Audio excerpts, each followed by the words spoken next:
Yo, welcome to another night of CSGO. South Africa local scenes taking it up here. We got Divine Knights going up versus Omnius Gaming tonight, and my co-caster is Mr. ZOID himself. ZOID, how you doing?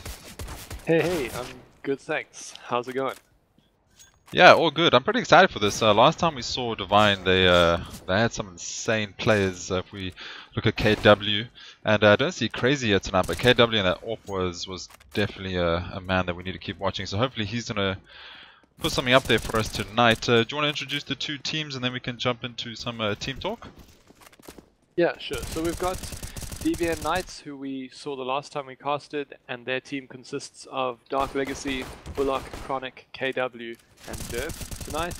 And then on the Omnius Gaming side, we have Demonix, Hades, Cannon, Fields Wicked Man, and Semps, it seemed. Semps has now moved to the coast position, so we'll see. Maybe they bring in another player. But yeah, we haven't seen Omnius before. Obviously, we've seen DVN Knights twice now, so it's going to be interesting to see if this goes the way of DVN Knights again, as it has the last few times, or if it's gonna, or if Omnius is going to give them a little bit of a challenge. Yeah, and as I said, I was saying earlier, you know, just KW on the AWP. That's what I want to see. I want to see KW show again. And I just I had some information from Bullock from Divine saying that their team has been struggling recently. So I'm not sure what the struggle is really. But hopefully it doesn't affect them too much, because they were pretty solid last time we watched them. Yeah, they were really hitting their shots, and everyone was showing up the last few games, especially as you've said a few times now. KW on the AWP was very intense the last few matches. So we've got the fifth player from Omnius in the server now. It's Owmo, it seems. Owmo. I don't know how you want to say that, but we can decide that before we start casting, because we're only in warm-up for now. Yeah, I'm not really sure. We'll just call him Mo. Let's just go with Mo. Let's call him Mo. Yeah, we'll go with that. And yeah, we're just jumping into the warm-up. I've heard that it's going to be knife for rounds and map selections, so that's pretty exciting. Usually it's discussed beforehand with these local games, but I'm liking that they're going to go straight into proper standard CSGO formats with the BO3. Get the knives out. Let's see what they can do with that. We struggle with the knife. Our team's not very good with knifing, so it's always good to see the other players and see what stress they come with. Knifing's fun though, man. I love knifing. Even though we lose every knife round, I still enjoy it because it's, I don't know, it can go either way, I guess, but it's never gone our way, so. Yeah, well, I mean, it's not really like something you need to practice. I think we won once against DDC. One of the maps we won a knife round, and then proceeded to get stopped like 15-0 at half. But it was the thought that counted, right? Yeah. Well, I just got some information from our technical desk. We pronounce it Owmo, like the washing powder. Owmo. Okay. So why does he have a W in there? because he's keeping it flexible, bro. He's keeping his options open. Let's not judge. It's 2017. You can have whatever name you want. Yeah, I guess. Can't assume anything, which is why I didn't want to say his name, because I was like, you know, I'm gonna offend someone here if I say it wrong. Yeah, for sure. At least we got the technical desk there for that. And obviously these teams are feeling a bit rusty because this warm-up is going forever. Nice shot there in the warm-ups. Oh, Owmo is showing us that we better get his name right because he's coming with frags out here on this warm-up. Yeah, warm-up on Dust 2. So you said it's a knife for the maps, not for the side. So we will see a different map than, obviously, because Dust 2 is not in the rotation yet. And I saw somewhere it's been what, 7 months since Dust 2's been out. It hasn't seemed that long. Well, but, you know, we haven't seen Dust 2 in the competitive pool for 7 months. I actually don't mind that. I mean, Dust is an amazing map, don't get me wrong, but I'm looking forward to the new Dust change up and just letting it settle a bit, because teams used to just always pick Dust and it used to get boring, and now it's like the new Cobble. Cobble's so boring to watch the international scene because it's just always there. I think we should put the new Dust in, and they should get rid of Cobble, and then we can actually have some CSGO matches and actually enjoy it. It seems like the knife round is going to happen right about now, so we have Omnius Gaming on the T side and DVN Knights on the CT side. So here comes the knife. Yeah, it looks like they're going full on brawl over there. Kronic getting a nice knife there. DarkLegacy getting one. And Omnius just taking this, and Hayden kind of left. That was a quick knife round, and Hayes just showing off his Doppler knife skin. Ooh. Wow, he means business. You good at knifing if you have a Doppler, surely. And yeah, so Ominous Gaming has taken the knife round, and now they get to choose sides and see what they want to do. So definitely moving off Dust here. We'll just have to see what it's going to be. What are you hoping for, Zoid? What maps are you looking forward to seeing? I'd like to see an Inferno, because I don't think we've seen that yet in our casts. So an Inferno would be nice. I don't mind a Cobble. Cache and Mirage, those are always going to be popular maps. It would be cool to see a Nuke. The best thing would be like, Inferno, Nuke, and then Cobblestone, I guess. That would be cool. Because I don't mind Cobblestone. I don't like playing Cobblestone, but I don't mind watching Cobblestone. And what do you think about the maps? Would you like to see anything in particular? I always like Mirage. Mirage is a good map. I like to see the mid plays and the different strats in that. As we watch DDC and them, they like to do a lot of baiting. So maybe we can see a couple run around Fox rounds with the bomb on Mirage. Or I just personally like Cache a lot. I'll be honest, I don't really want to see Cobble, but it's most likely going to happen. Yeah, I don't mind Cobble that much. I do enjoy the new, well, I say new, but it's been there for so long. I enjoy the stairs for the terrorists. I think it's quite cool, and it sort of makes the map a little bit more fluid, and has really strengthened those B pushes, as we've seen in the pro scene. I mean, that's one of the staples, is going towards that B site.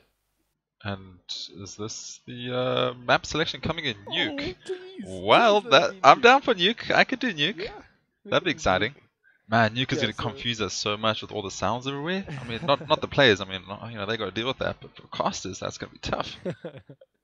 Well, the bomb's planted on A. I mean B. I mean A. I think. But I really do like the new Nuke that they set up. It's quite a lot different from before. I like that you can take the rails at the top, because before they didn't have the rails to get to heaven, so you didn't have to watch there. I mean, you can get on top of Marshmallow, but that was as far as you could go. So I like the new changes they brought to Nuke, and I'm hopeful for Dust 2 then. Yeah, I mean, they have indeed showed that they're not completely terrible at releasing new maps. I do enjoy the new Inferno as well. I mean, it didn't. I like, aside from the actual map changes, I like the colors, and the color scheme on Inferno is really nice. It's kind of lightened up the A site, and so it looks great. So I think without a doubt, Dust 2 is going to look great. We're just going to have to see what exactly the gameplay changes are on those maps. Yeah, I mean, it is a legacy map, so it should be interesting. But anyway, let's not make this the Dust 2 show. We're just currently waiting for broadcast to start, so I guess we could just read some chat while we wait for this. I mean, it makes sense, right? Yep. So, first question from Hattori: is Zoid a hippie? Interesting question. Ooh. Zoid? Ooh. Are you a hippie? No, I think I'm pretty straight edge, to be honest. I don't know what's worse, Zoid. No, I mean, I'm not a hippie. I don't own VW Combi, and I don't smoke weed, and I don't. I do sleep late, like really late. Oh, so you're a bit of a possum. Okay. Well, that answers that question. But no, I'm not a hippie. Okay, It fair does enough. sound like a hippie. I don't, like when I was in high school, people used to tell me I sounded high all the time, and I was like, what? I mean, why? Like, it is accurate though. It is accurate though. Do you think so? I mean, obviously, people don't really say it to me anymore. It's just because you got buff now, so now no one wants to mess with you. Oh yeah. So we're jumping straight back into warm-up here. Nice little side action there. Players are suddenly making their way into the map, and yeah, so we need one more player there from Omni, and we got Divine Knights here. They're all 5 in here, so it's just a bit of warm-up, just waiting up for that, and yeah, one more player to get in here. Omnius needing just one more dude to get into the channel so we can start this cast. I wonder if they'll start straight up, or they're gonna make us wait a bit and warm up around on Nuke. I don't know. We didn't see the chat because the map changed So obviously Omnius won the knife round, so they would have chosen the first map, and then I'm guessing that the sides are decided by the normal DGL thing. So Omnius decided to choose map or sides. So actually they didn't necessarily choose to take this Nuke map. So whoever chose Nuke doesn't get to choose the sides.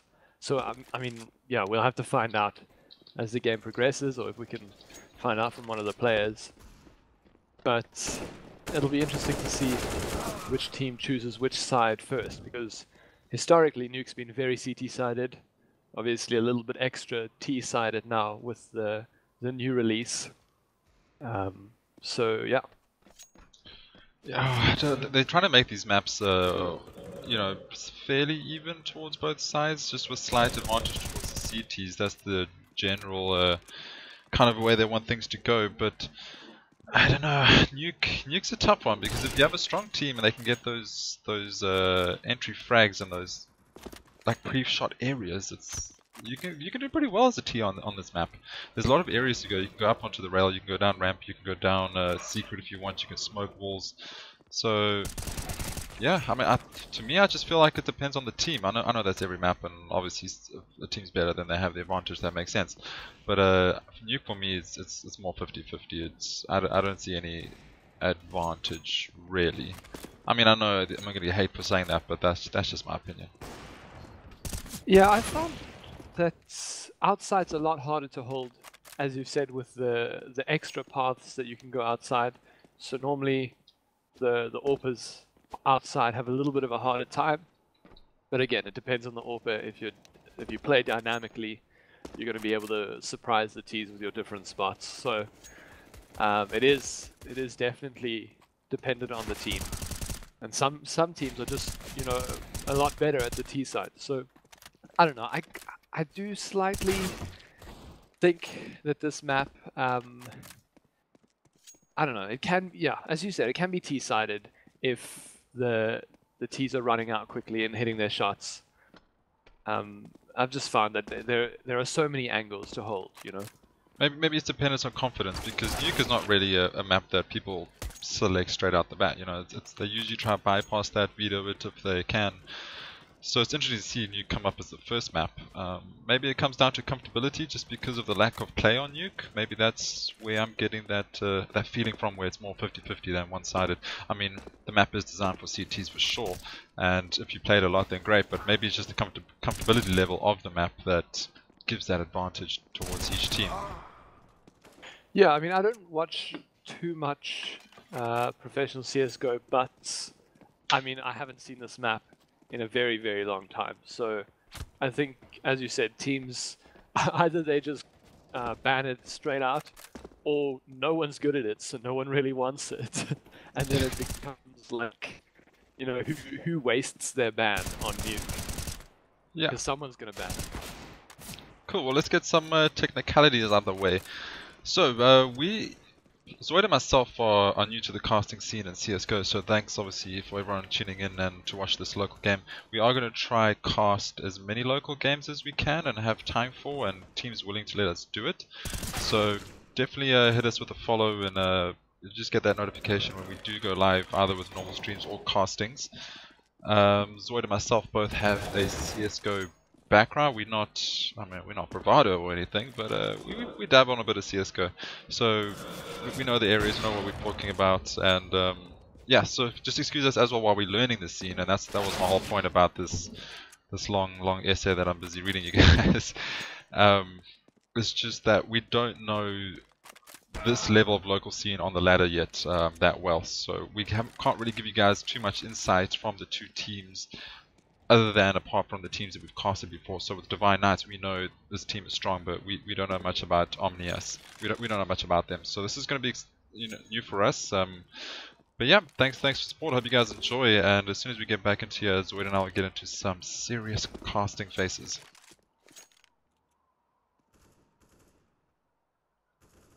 Would you like to add anything to that, ZOID?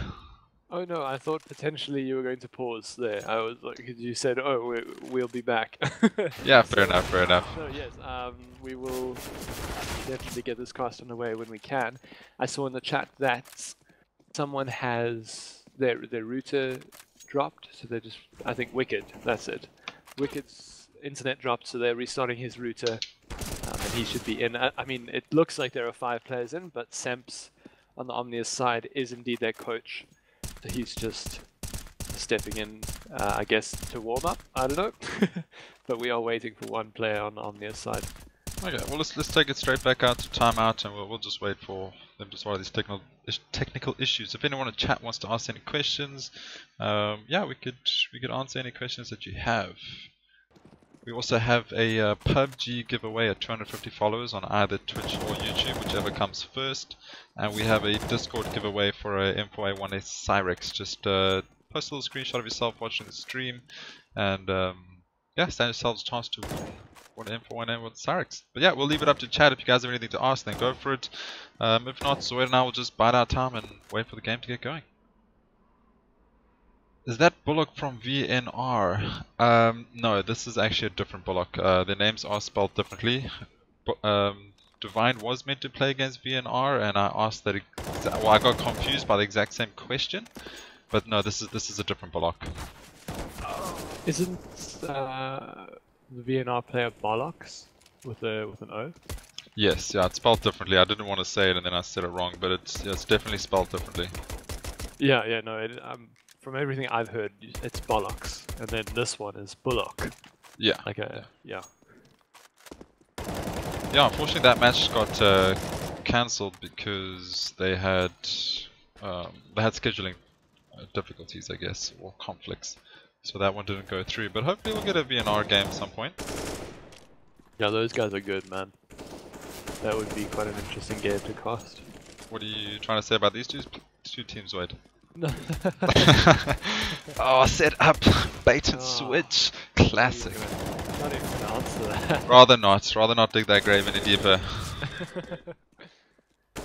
No, but Veneration are a very good team from what I've seen. Yeah, as far as Divine go, just as you say, they're a very good team. They're more, I mean, Veneration's more known on the scene. Divine have come through now a bit of a, you know, rebirth in the CSGO scene. They went quiet for a while, they had a couple of team issues, and now they're starting to pull themselves back together and take it a bit more serious. And I must say, I'm liking what I'm seeing from that last game, and I hope we see it again here.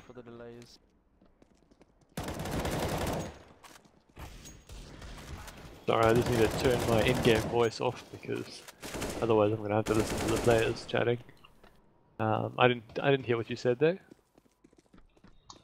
Oh no, I was just saying, from Divine, they're just pretty much going through a reborn phase right now, where they're just picking, you know, starting up again, and they want to get back into the CS:GO scene and become serious about it. So it'll be quite nice to watch them.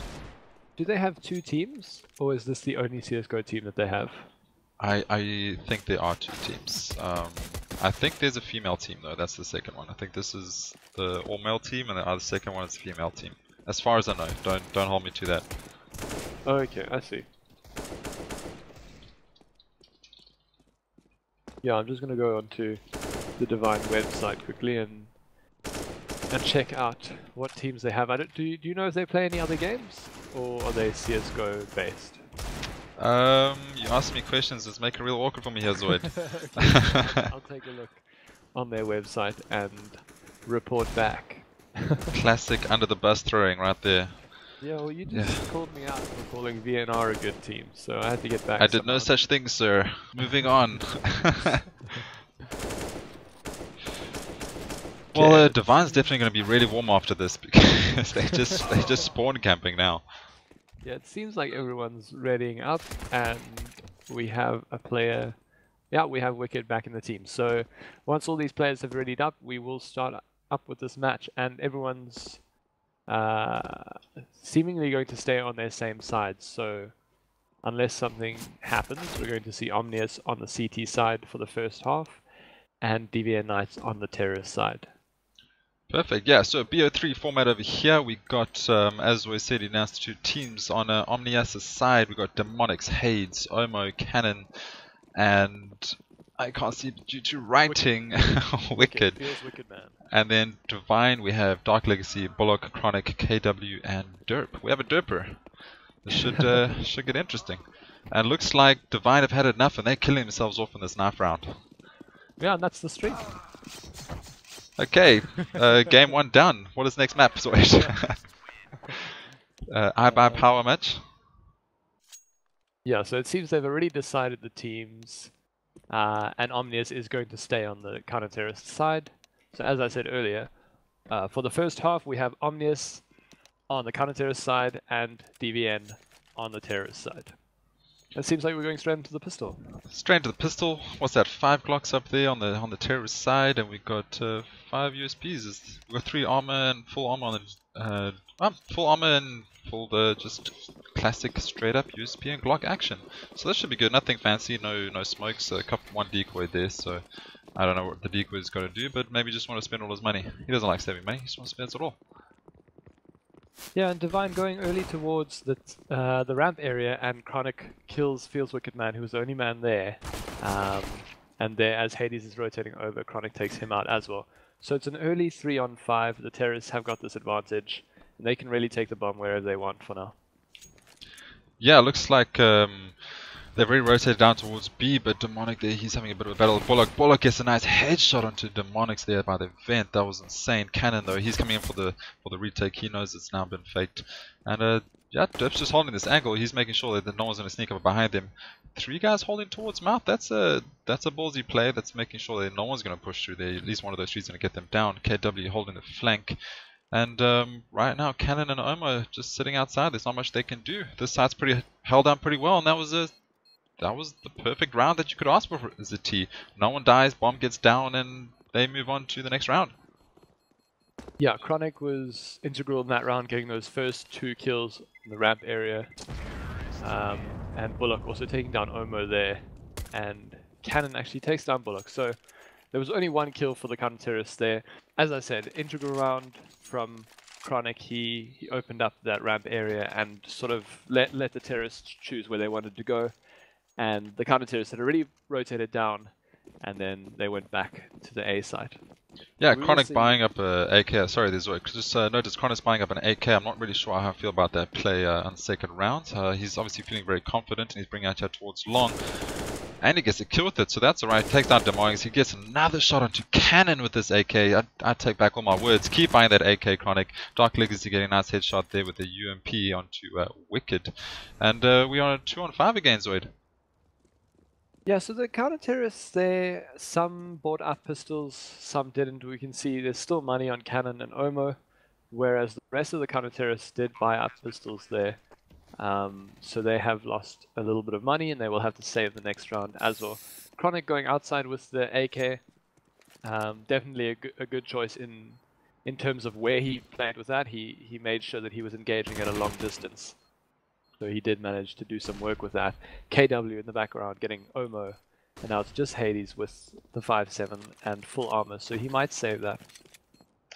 Yeah, I mean, I don't really like buying the AK up in the second round. That's just me, don't hate. But he's making work out of this, and Kronic's shutting them down, so why not? As I said, if he's feeling confident, why not? Buy it. You know you got pistols. You know you got that outside area that is so long that pistols should not be able to headshot you from that range. I mean, they can, but it's highly unlikely. So I'm a fan. I'm a fan now. We'll move on to the next round. Third round here. This is going to be the last save round for Omnius before they finally get into a buy round, and that's when the action really starts.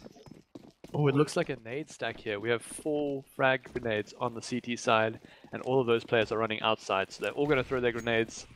Unfortunately, Kronic going down to 8 HP from those grenades. So, I mean, I don't know, $1,200 altogether investment, and they get Kronic down to 8 HP. I don't know if it's worth it, but we'll have to see as the round progresses. Derp getting a nice shot there onto Cannon, and Kronic better look at dropping off that AK to someone else that has HP and just start sitting up behind there. But Bullock with the MAC-10, the money farmer gun, just taking down Wicked. There was a bit of a miss-smoke there, but it worked in their favor, and yeah, get another kill. So they're making their way down towards B. Kronic still on 8, 3 CTs alive. We didn't expect much from them. So if they can get Kronic down, that would be a great play. But KW with that long-range UMP headshot. And Owmo with a USB headshot onto Derp. That was a nice shot with that USB. That was some accuracy, and unfortunately he's not going to survive. Yeah, great shots from DarkLegacy to shut down any hope that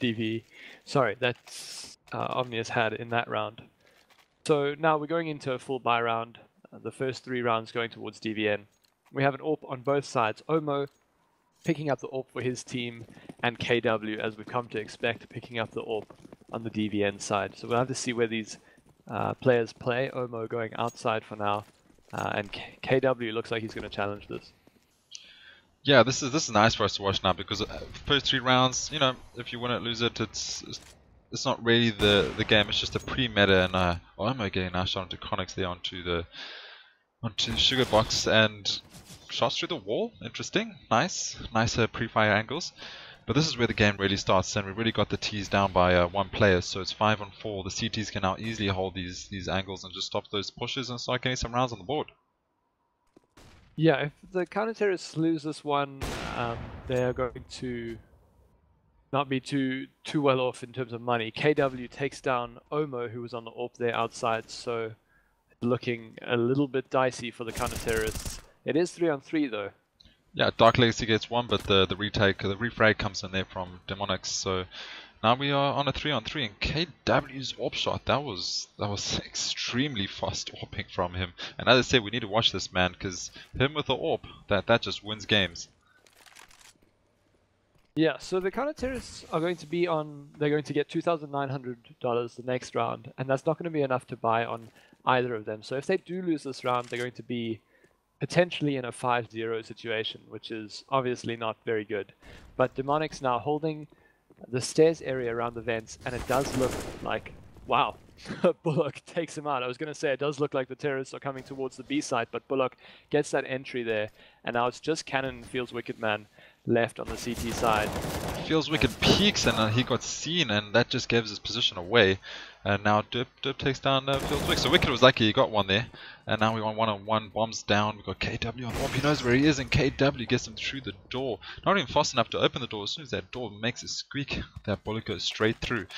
And a nice round there to recover for the T's. I thought they were gonna, you know, the CTs were finally gonna get around on the board there, ZOID, but the T's they weren't out of it yet. KW on that AWP, he's so dangerous.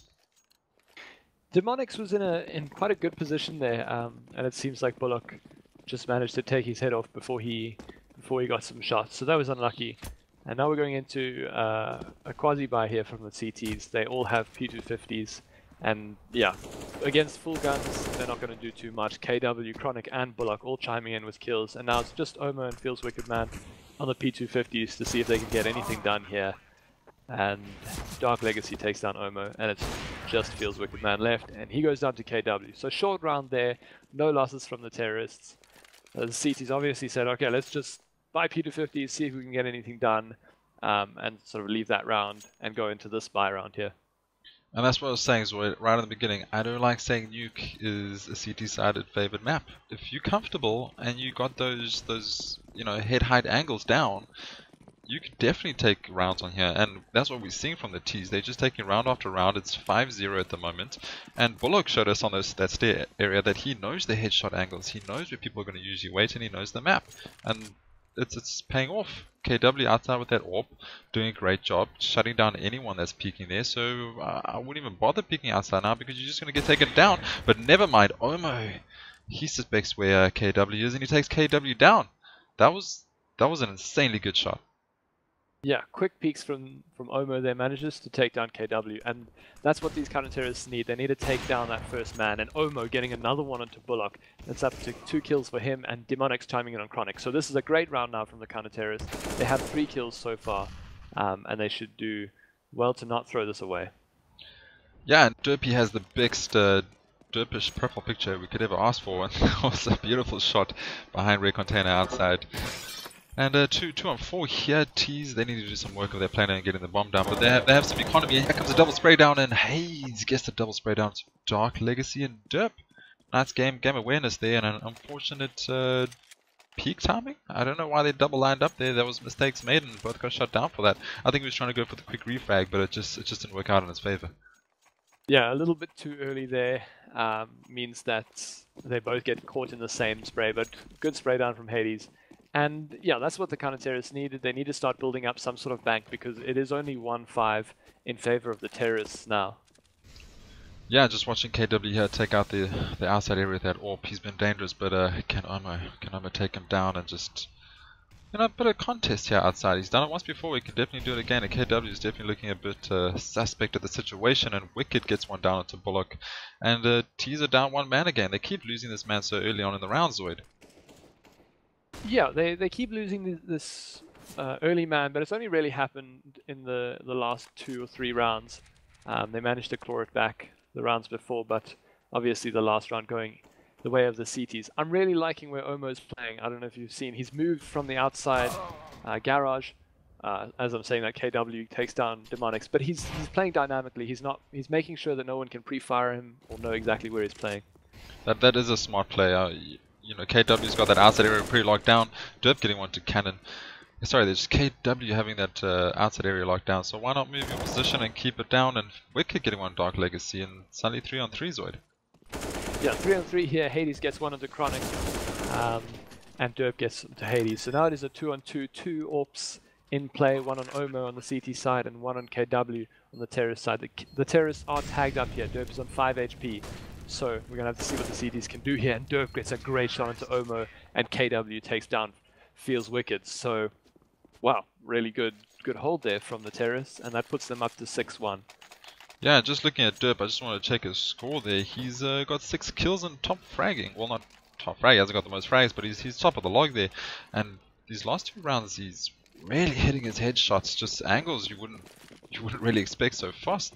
We haven't seen Derp before. He's new to the roster, and I quite like the change up. Yeah, the resident ISO spot, playing the top of the log without the most kills. Someone's got to do it. Someone's got to do it. To 1 HP on the ramp area. So, and they're all on pistols now. Feels Wicked Man goes down to Bullock. And we're going to have to see what the CTs can do here with pistols. I'm not too confident. No, definitely not. This is a pistol save round here. But Cannon getting one of that 5-7 and Derp just shutting him down. Can Owmo get this? Can he get the AWP? He can. Owmo pick up the AWP and get some kills, man. There we go. Owmo getting a beautiful shot there. Can he get the second one? He can't. DarkLegacy holding him down, and DarkLegacy just bringing this round back for his team. And we got Derp and DarkLegacy holding this down from Hades, and Hades with a 5-7. It can be done. It can be done.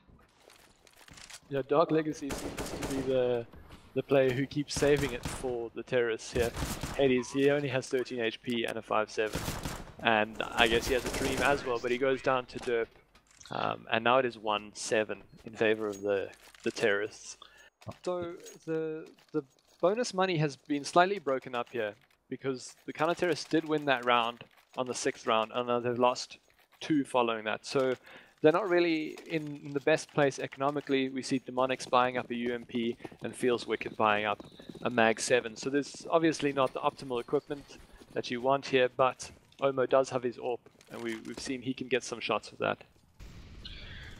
Yeah, I would like to see more AWP play outside, just KW going versus Owmo 1v1 situation. That's really good AWPing we've seen from these 2 players, and AWPs are pretty integral to Nuke. I think if you can hold down that outside area, you're stopping a lot of real estate for the T side. But Owmo misses a shot there onto Kronic, but he gets a second one. Kronic just overextending himself. He should have backed off when that first shot went off. Owmo's not going to miss a second time. And now everyone's just taking their time, slowing it down. We've got four terrorists to 5 CT still alive, and DarkLegacy, he's looking for the peak. Does he know about the boost? Wicked, look at that swag. This is going to get interesting. This is going to get saucy. Wicked fallbacks. He knows there's a play coming in here. DarkLegacy has not checked it. Wicked gets the kill with the swag. He almost gets a second one. Luckily, Derpy just survives over there on 23 HP. And that's ramp taken down by the T's. The counter-terrorists doing great work so far into this round. Wicked getting 1 and Owmo getting 1 outside. So it is a 3-on-4 for now, with Derp down 23 HP, and Owmo, great shot onto Bullock as he tries to shoulder peek that but goes a little bit wide. So now it's just Derp and KW, the remaining terrorists.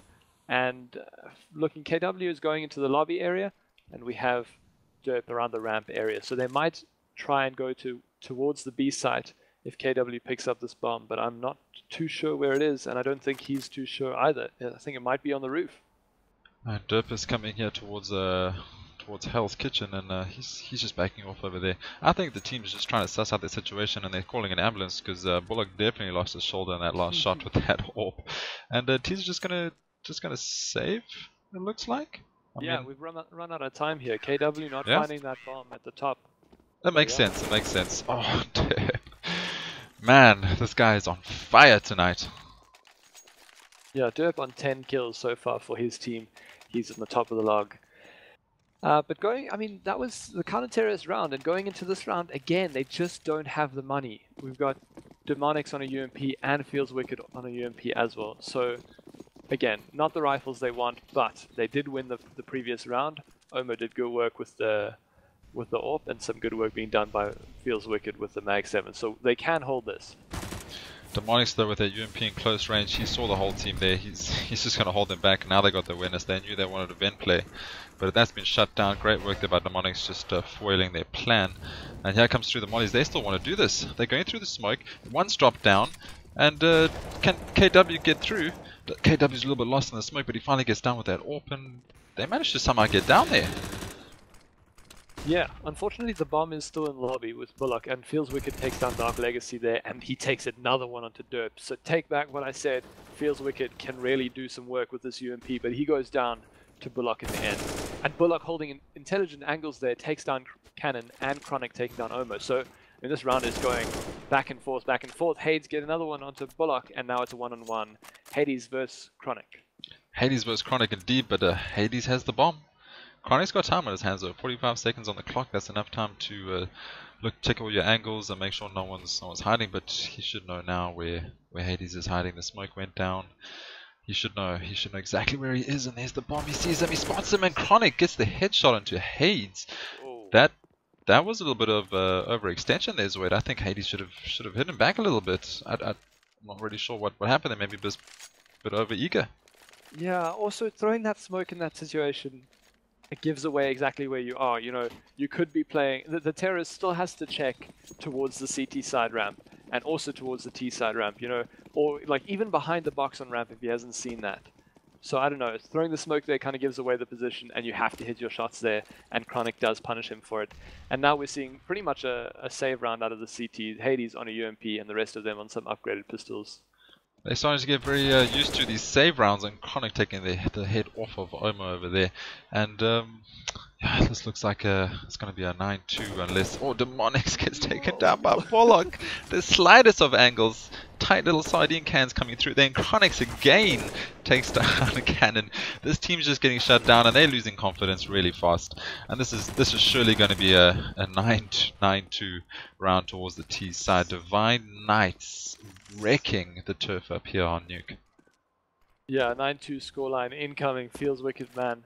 The only CT alive at the moment, and he only has a P250. But wow, the shots from the T's this round. I know it is a save round, but Kronic hitting great headshots.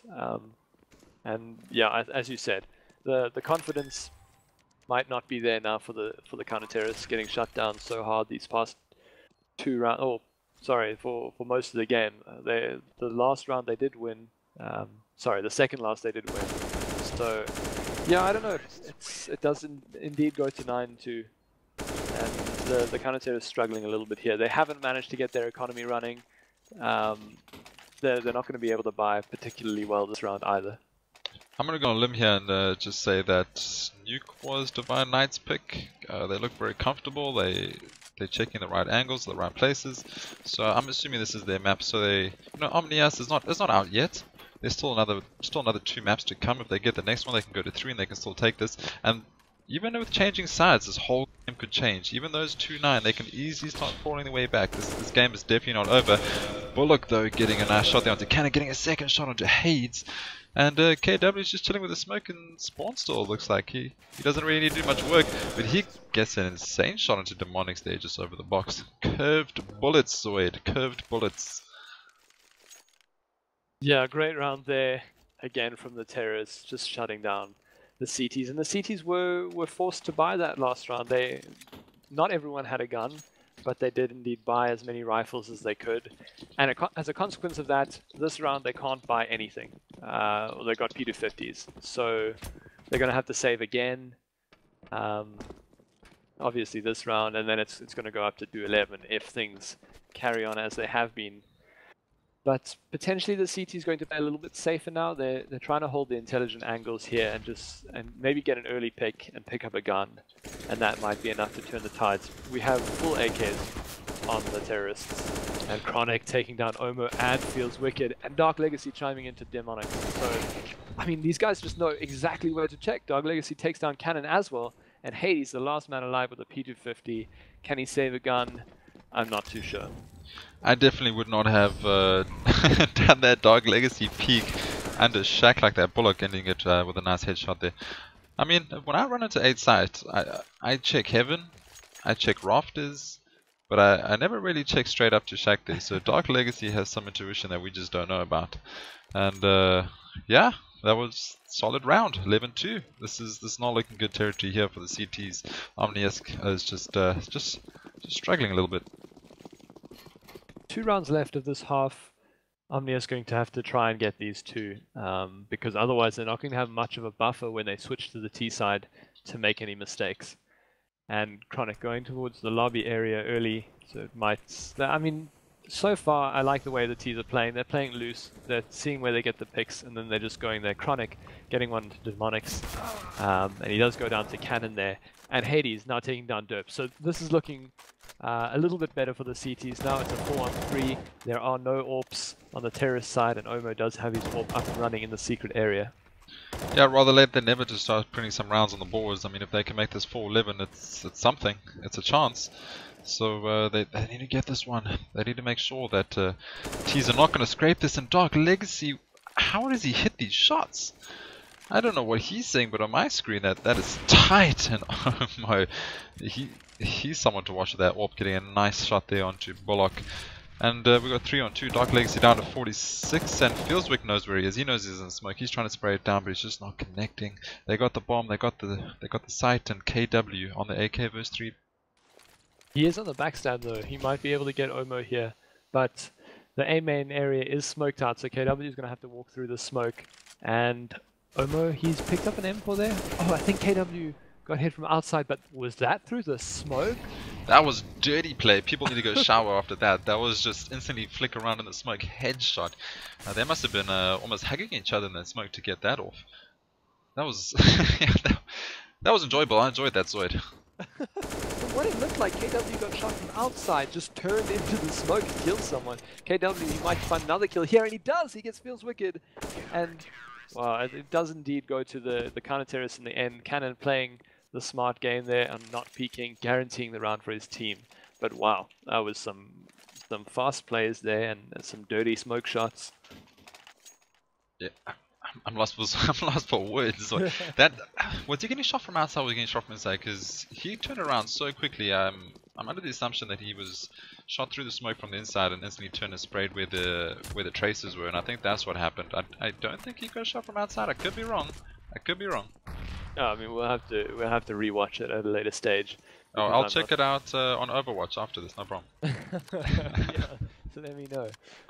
Stream that Overwatch demo afterwards. You put in your reports there, hey? We both reported. Just the more the merrier. Okay. So we got a 5-on-5 situation here. CT is not looking great. We've got a two M4s, 2 UMPs, and a FAMAS. Derp getting a shot into Owmo. Derp's just killing us on this round. Kind of getting one nice one outside. He's playing really well outside with that AK. I'm not sure where KW's been situated with his AWP. Where is KW? KW doesn't really have to do much with these guys hitting these AK frag shots. There's not really much for him to do.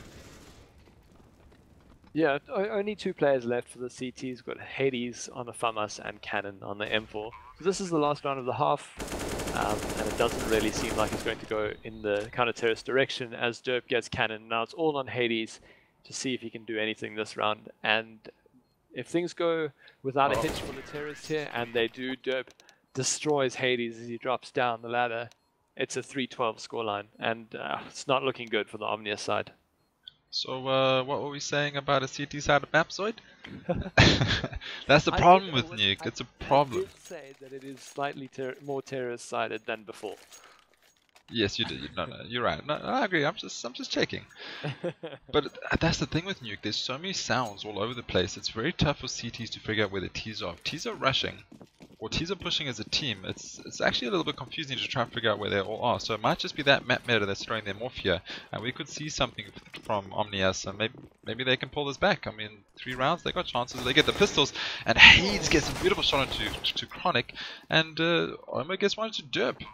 This is not over. They get the pistols, they get 3 rounds, it's 6-12, they can claw this back. Legacy though gets a nice shot there onto Wicked.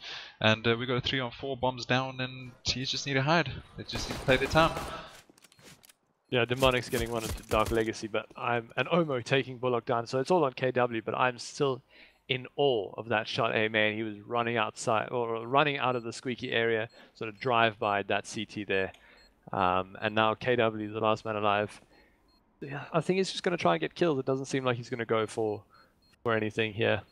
Yeah, there's no ways and chance that he's ever defusing this bomb, and and just get a kill there. Nice. KW just let them know that they're still in this. They got 12 rounds. They don't have to be aggressive right now. But for the T's, they needed that. They lost that round. That surely would have been at least 14. Best case scenario for them, 15. So T's needed that. There was no other option. It was then or never, and that's what they did. Yeah, definitely needed that. And the CTs now, everyone's forced up. So we've got a Deagle on KW and CZs on the rest of the team here. And we have some UMPs and MP7s on the terrorists. And Owmo taking down Kronic early, and Owmo also taking down Derp with Hades as the sidekick, getting some damage off. And now it's a 5-on-3. DarkLegacy, though, gets Wicked and Cannon. So great place with a CZ there, doing a little bit more than we expected. Yeah, that was an insane flank there by DarkLegacy. He's been playing out of his mind. Can he do it again though? He's still got a couple of bullets in the chamber on that CZ. That's 2-1-2. Bomb's not down yet. Bomb's going down now. Are they going to take this opportunity to push? Looks like they are coming through. The gun advantage is in the hands of the T's though. And Demonix gets down Bullock. But never mind, DarkLegacy, that's the third one, the CZ, now it's 1-on-1, DarkLegacy on 18 HP, Hades on 27, this could go either way, but Hades, he has all the bullets in the wall and the time, and the bomb is down, and he gets the last kill, and that goes down to the 3rd round of this half. You can see the difference in confidence there with the terrorists not buying up an AK or anything. They said, you know what, let's go for the safe rounds. We want to get the, like, you want to be able to run onto the side with the SMG, and just get some kills and get the bomb down, rather than potentially lose that round and give an AK to the counter-terrorist. Yeah, so far. Yeah, go for it. So far, the way this half is going, it's pretty much what you expected. Save when you need to save, rush when you need to rush, get those rounds. They needed those rounds to stay in the game, and they've done that. It's 5-12 now. If they get this next one, what they surely should, 6-12, and they can start making their way back. Maybe Divine Knights have lost a bit of confidence with this. They might have just been overconfident going into this next round, so this might hit them a little bit. But I mean, these guys play a lot. They know the game. They could hold their composure together, and they can still start shutting it down when the guns come out. So that's only when the game starts. When those guns come out, whatever round happens after that, that's going to be the mind bender. DarkLegacy did really well that last round. So with that CZ, so yeah, I think they did what they needed to do. It would have been nice to get the round win there, but they took a lot of economy off the terrorists as they lost their SMGs. But now Owmo's brought up an AWP against pistols. I'm not sure if I would recommend this, but if he hits the shot, then, I mean, power to him, I guess. Yeah, I mean, if he hits the shot, then great, but buying AWP in this round, that's, I mean, he's feeling brave. Yeah, it's a little bit scary. Demonix taking down Bullock with the MP7, so they got that early kill there. And as we said, this is a save round from the CTs, 3 USPs and a P250 left, so we don't expect too much from the counter-terrorists. Wicked hasn't spotted this man on his left though, and he gets taken down by USP Kronic. That was perfect play.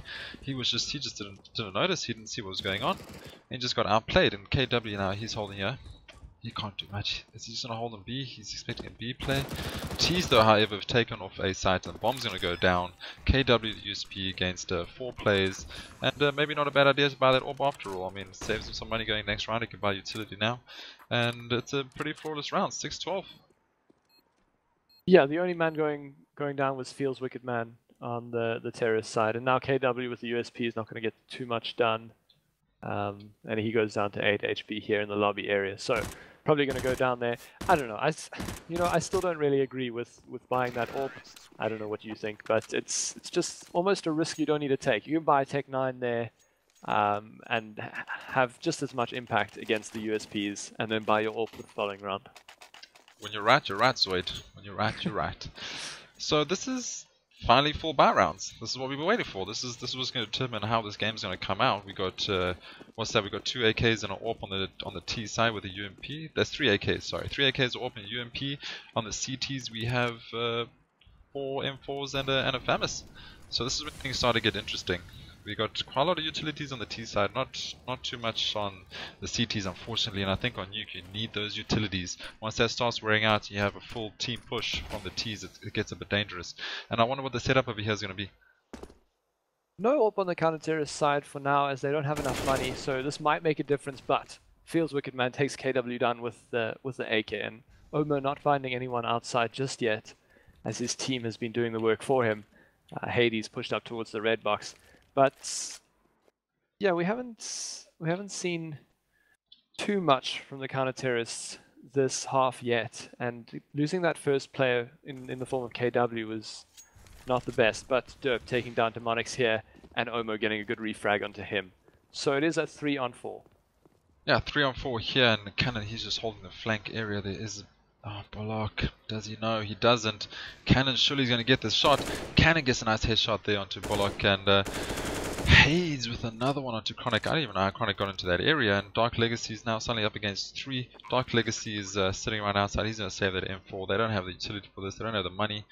The economy is lacking on the CT side, to say the best. And as I said, when those buy rounds come in, ZOID, this is what can determine this game. It was 12-3, if I'm correct, and now suddenly 6-12. We're looking at a 7-12 scoreline coming in, and perhaps a save buy here by the CTs. This game is definitely going to get interesting now. As you said, the CTs don't have very much in the form of economy, so they will have to probably save the following round, and the terrorists, needing less money than the CTs to buy those rifles, are going to be fine the following round. Them all upwards of 4,800. So DarkLegacy does manage to save that M4, so the CTs have got that going for them, but nothing else really going to be bought there. Bullock buys up a Deagle. Bullock on a Deagle, I mean, a man can dream. A man can dream. And but I still think this is going to go in the favor of the T's, and I kind of wanted to. I want to try to see how close this game can get. These are 2 great teams, and they've shown us that they can definitely frag, and I want to see more gameplay here on Nuke. I'm actually enjoying this Nuke map. I didn't expect it, and I like it. And it looks like the T's here, they've already shut down the squeaky door. They've blown it apart. There goes the smoke. Are they going to jump down to the bottom?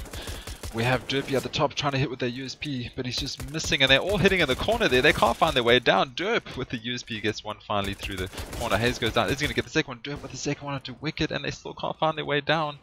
Demonix now, he needs to get the refrag. He gets one down onto Derp finally, and that was not meant to that did not go how it was meant to. That smoke was meant to cover them. They were meant to get down. Kronic with the USP, and now it's suddenly Demonix planting the bomb, and there's still 4 CTs alive, and they've picked up all the utility, and they're even buy next round.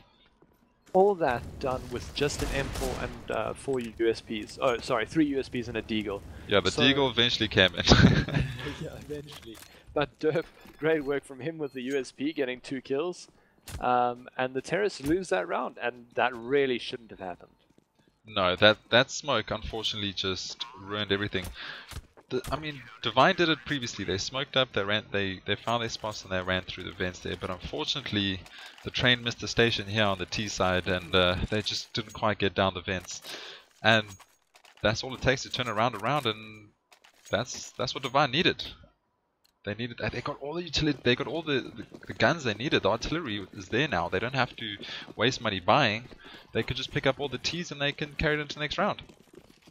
Yeah, so they're getting their economy online here. They are up 13 rounds to 7, but all is not lost for the terrorists. They do manage to buy up again. Owmo managing to buy up his AWP, and 4 other AKs being bought. So this is going to be an interesting round. This round will probably decide the rest of the map. Yeah, they've smoked out outside and they're running down a full team T train. But Bullock getting 2. Haze and Demonix goes down. Finally, we got Wicker taken down Bullock and a 4-on-3 here. Owmo getting a nice shot onto Derp. And we got the CT stacking onto B. They assumed it was a B play. The bomb did go down there. The T train did go down towards that area, but they got shut down. I think Bullock saved them a definite plant, a certain plant there onto Nuke B. Yeah, 3 alive here. Owmo is low HP, but the bomb in Feels Wicked Man hands, and he is outside the A main area, so you might be able to go towards A now, but we have DarkLegacy and Kronic both holding the A side, and a smoke goes down there as well. Yeah, smoke eventually goes down, and that mouth area is just covered off. DarkLegacy, he's just watching for the backstab over here. Owmo, he's just sitting here with mouth with the AWP, and DarkLegacy eventually gets one down. Kronic getting 2 onto Wicked and Owmo. The lineup, this team is just lining up way too often. I'm not. ZOID, is it just me, or was there just way too many lineups happening in this map? That's the 3rd lineup I think now that just should not have happened. Yeah. And that's just giving away rounds. Yeah, definitely giving away rounds. I mean, the first one we saw was Derp with that USP. So this has put them now at 14-7. The 14-7 scoreline with Omnius on 7. So they only have pistols this round. So they're going to have to see what they can do here. If they're going to try and win this round now. And DarkLegacy, again with the lineup, takes down Hades and Owmo. Feels Wicked Man finally shuts him down. And yeah, Feels Wicked Man, the last man alive, verse 4. He's not going to do this. They're all around him, and he does eventually go down to Bullock. So now 15-7. The terrorists are going to be able to buy up what they can, but this is they're fighting now for the map. Yeah, and unfortunately, this all happened because of that one round, that one smoke that didn't get them down vents. Yep. That one smoke lost them that round, and since then, the CTs were free to pick up all the guns they wanted off the floor, and they've turned this all around to 15-7, and it should have been a lot closer than this. I mean, there's still a chance to draw, but this should not have gone this far, ZOID. It should just not have gone this far.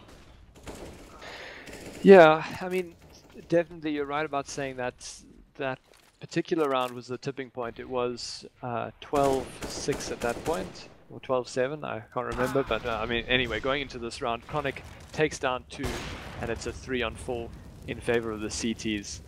So yeah, this is not looking good now for the Ominous side as Kronic gets another one. Bullock missing a shot, but I think he knows exactly where this player is.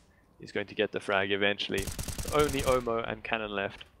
Derp missing a couple of shots there with the M4A1S silenced, and Owmo, he gets taken down though by Bullock. So there was a 2-man sandwich up on top of A there, or outside area should I say, and now it's Cannon versus 3, and this Cannon, the play of your life, you got to get this. What? Bullock with that one-tap CZ? But he was... Bullock, please explain yourself. After this, we would like a little interview with Bullock just to explain himself on that shot. Or if he doesn't come to TeamSpeak for this discussion, we're going straight to Overwatch. Bullock, that was an insane shot. Congratulations, man. That, I mean, clip it. Clip it. Yeah. No, I mean, we don't want to play that too much to Bullock's skill. I think that was a whole lot of luck. 98% luck, 2% skill. The most luck a man could have in CSGO. You know, Gaben doesn't give around luck freely, but he definitely blessed the shoulders of Bullock. And that's the match. That is map 1. Nuke is over. Goes to Divine Knights, and Omnius, they've got some work to do. They need to get their next map, which I'm assuming is their map choice. And I don't even know what to say after that last round. I'm still shocked by that CZ one-tap headshot. I was waiting for the 3-man clutch. I was waiting for it. And it gets shut down by some crazy CZ shot from outside.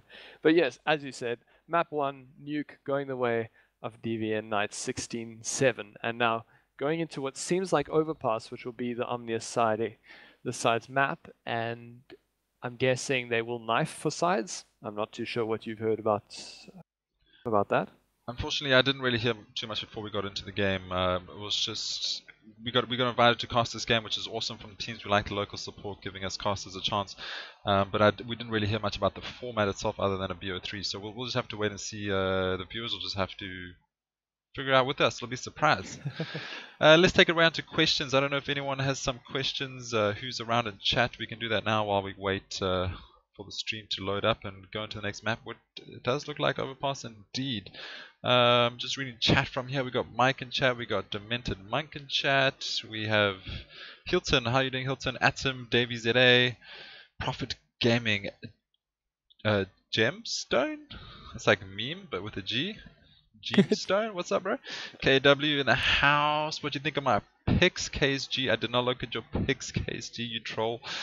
Mike Austin, what's up, man? Hey, that's my name. Shaylin's also here. Man, we got a full house tonight, ZOID. Hey, enjoying that local CSGO. I mean, it was a good first map. I did enjoy that, and as I said, one of the maps I wanted to see was Nuke, so I'm feeling pretty blessed tonight. Oh, Gabin has us in his sights. And looks like the teams are putting into Overpass. What do you think about Overpass? I'm actually very interested to cast Overpass. We haven't casted it before, and it's an interesting map. It's an interesting map indeed. Yeah, I haven't seen Overpass in a while, so it'll be fun to watch this. Have we casted a map in our last few series? I don't know how many nights we've done. What, 6 or 5 now? I don't think we've seen Overpass once.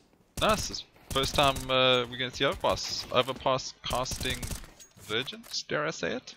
I mean, it is what it is. So we're getting a little bit of love here from Gemstone. I'm just going to say it, pronounce your name that way because that's how my brain reads it. It says love you guys. Nice, nice. So proud of you guys, you're really good casters. Thanks bro, thanks Profit Gaming. Please check picks now. KrAzYyy, no. Wait, what are we talking about? Picks like like PICKS, like in game, or no, PICS? No. Okay, I'll paint you a picture. KrAzYyy came on my stream 2 nights ago, and he was like, "Yo, bro, what's up? I'm following you now. Cool, cool, cool." And he's like, "Can I send you pics on Twitter?" Because I followed. I was like, "That's fine." He sends me a picture of a plushy pineapple. I kid you not. If you guys want to see a plushy pineapple picture in everyday life situations, you can go look at my Twitter. But the man just is relentless. He won't stop asking me to show him these pictures. I mean, I've seen him once. I've seen him twice earlier today, and he just wants me to go for the trifecta of plushy pineapples. He wants to see my reaction. KrAzYyy, we're working men now. We got to deal with the cast, my man. Got to deal with the cast. Sorry, bro. Is it a cool pineapple? I can neither confirm or deny that. That was the words I was looking for. Sponge brain over here. It's an average looking pineapple, but I mean, you know, average is the new cool, so that's fine. I knew exactly the words you were looking for. A telepathic connection, dude. We're just so emotionally bound together. We could say that, I guess. Oh, wow. Shut down. Shut down. So emotional. My heart is so warm right now. After that comment because you just brought me so far down. Seems like the teams are revving up. And we'll have to see what's going to happen. They might indeed do this knife round. I'm always excited for knife rounds. When I see a Doppler in another man's hand, I get excited. I want to just see some knife skins, just to let them know that the money train in CSGO is alive. Would you guys branch out and casting PUBG? ZOID, would we? Yeah, I mean, I would like that. The thing is, PUBG... Okay, so I've never watched a PUBG tournament. I've only played PUBG and badly at that. So played? Yeah. Oh, sorry, you just said played and I instantly got like something in my like... Have you played? Ouch. Oh, never mind. Oh, sorry, just water. Anyway, let me finish. I said I've played PUBG before and badly at that, so... Enough! Anyway, what I'm trying to get to is it looks like a very hard game to cast. I'd love to try it out if there is like a tournament or something. But yeah. Well, PUBG we know is right up there with the best of games. It took over Dota 2 this weekend. I mean, that's insane. Who takes over Dota 2? I mean, Dota 2 is, I mean, it's Dota 2, but people like it, so it took over that this week. Dota 2? Dota 2 is Dota 2. No, it's good. I like it. No, it's cool. Yeah, it's fair. But PUBG did take over Dota 2's most played game over the weekend, which is insane, and it is a hell of a fun game to watch. The only issue I have with PUBG and people casting it is that the cameras just aren't there. The cameras can't be in enough places at once to show you a fluid gameplay, and that makes it tough for people trying to cast it, because there's just shots going down and you missing it, and you got to focus on a certain situation, and you might think that situation is going down, and then it doesn't, and then it just looks like boring TV. So, I mean, I'd be really excited to cast PUBG, but it's still got a long way to go in terms of getting to that casting level where it can be an exciting competitive sport to watch like CSGO and Dota. That's my thoughts. Yeah, so definitely there are too many individual skirmishes around the map.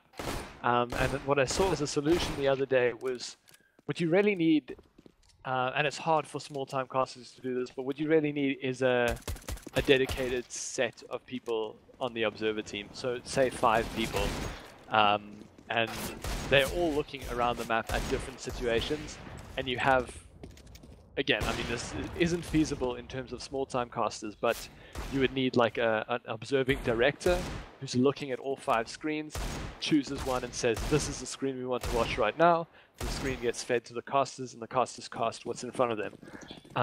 And choosing the places to watch isn't one of the casters' jobs, you know.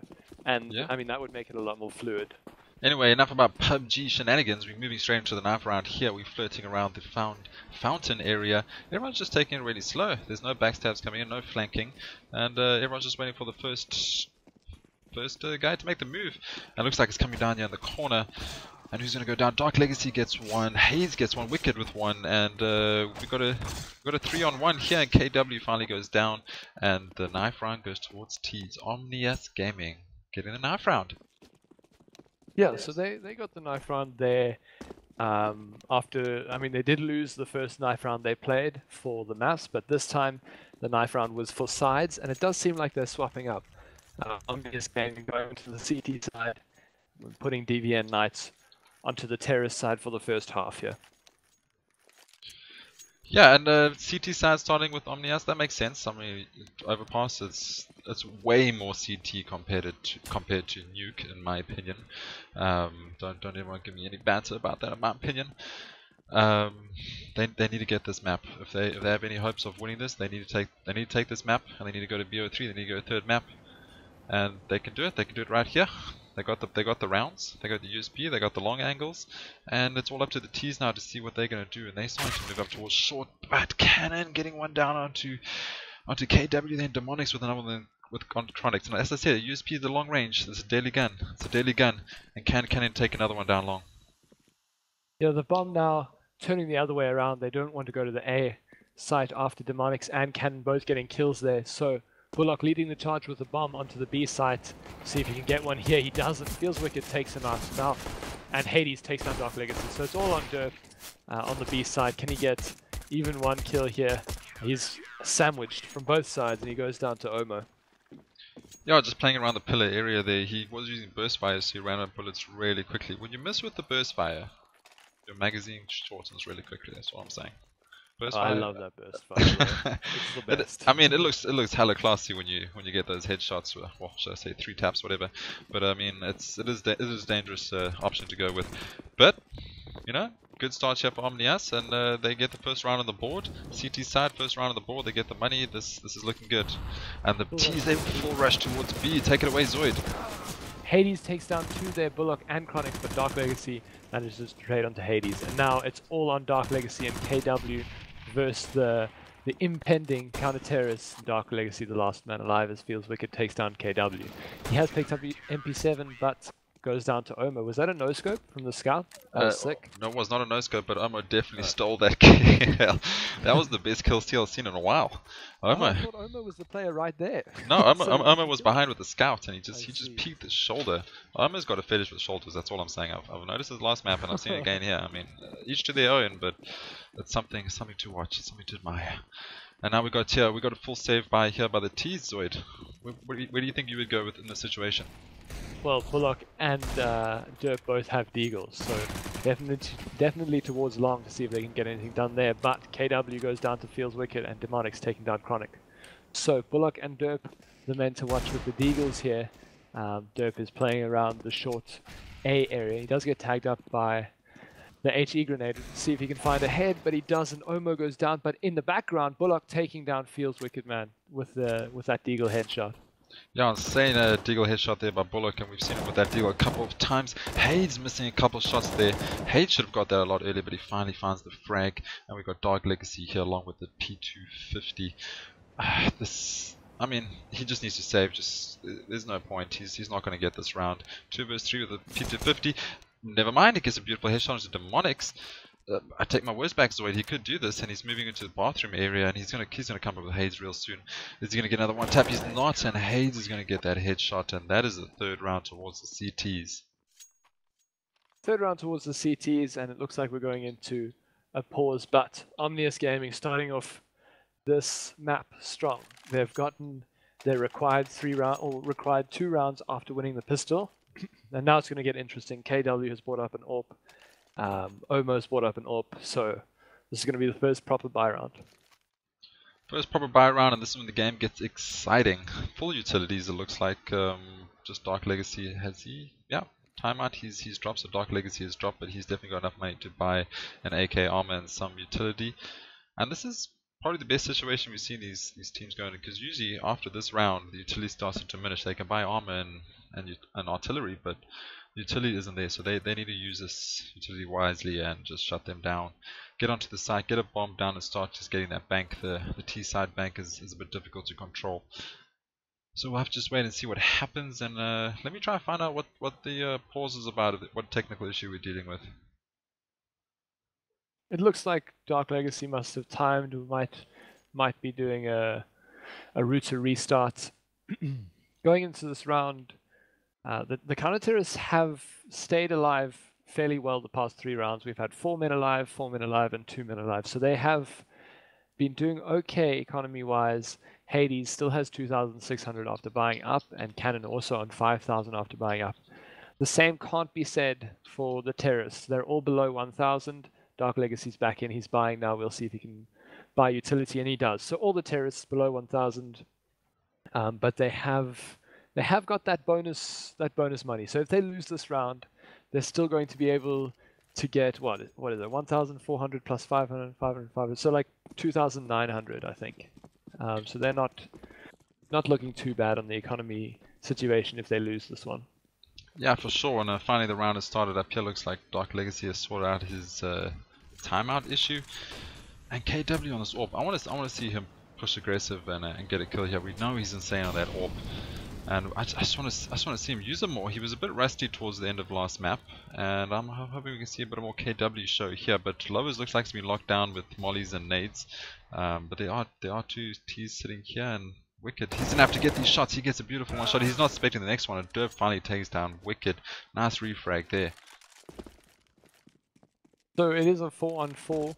Kronic going down and feels Wicked. He does manage to do his job. He gets one before he goes down there on the B site, and now the terrorists, they are postured towards B. Pretty much everyone is there. No one is pushed on the CT side, so they don't have too much information besides from Feels Wicked going down in the beginning.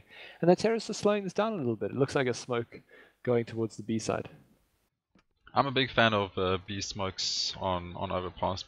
To me, it just feels like an easier site to hold for the retake. So if Bomb decides to go there, I'm pretty happy with that. Playing KW here, he's just trying to get that shot to see if anyone peeks Monster, and he just pushes AWP away, but he gets insane. Was that a no-scope onto Cannon? That was an insane shot. I thought he was definitely going to get taken out. KW with another one, Demonix, and I told you this man was dangerous. I did call it, and finally the bomb goes down. Hades, though, he's still in the water area. They don't know he's over here. 2 vs 3. And KW is going to be able to get it. KW almost gets shot there by the bullets, but he survives, and now it's a 3-on-1. Owmo left to deal with this with the AWP in his hands. DarkLegacy on 24, KW on 4, and Derp on 100. This is surely going to go towards the T's. And yeah, Owmo's leaving. He's got the AWP, save it. You don't want to waste your money. And that's the round done. 3-1. Yeah, 3-1. The terrorists managed to get their first buy round. And I also thought that lineup was going to work in the monster area, but KW manages to just save himself on 4 HP. So almost saving this AWP. I'm not sure if the counter-terrorists are going to be able to buy here. Cannon and Hades both do have some money, but they might opt to just save or buy some pistols for their team. Yeah, you could. I guess you want to buy some pistols and just work up with that AWP. We want to just have something to back it up. And there comes the 5-7s. 5-7s, an AWP. Yeah, that's pretty good, but we look like almost timing out here. Almost definitely timing out. He's walking straight into the bus, into the bank bus, and I think they're gonna have to pause this round. Shorty's not gonna carry on any further. There we go. Round has restarted, and Owmo just timing out. Not really sure what's going on. That was pretty cool. I haven't seen that before. It seemed like no one got a kill, no one got any damage off. So when they paused, the match quickly went to not live. And what do you mean, ZOID? We see this all the time. We are professional casters, ZOID. we see this level of service all the time, ZOID. Yeah, all the time. It's definitely been watching professional CS:GO. No, but that was cool. I like it. I like the match medic stuff. It's really cool. But anyway, we're waiting for Owmo now to come into the game, as he has timed. I think he was also the one with the router issues earlier in the game, so hopefully he manages to sort that out. Had technical issues on both sides now, DarkLegacy dropping earlier and now Owmo. And that was shaping up to be an interesting round, with the counter-terrorists spying up what they could pistol-wise without wasting too much money, and seeing if they could play off Wicked with that AWP. Yeah, and ZOID, why can't South Africans go professional esports? Why can't they? Because of router issues, ZOID. Because of router issues. Router issues, yeah.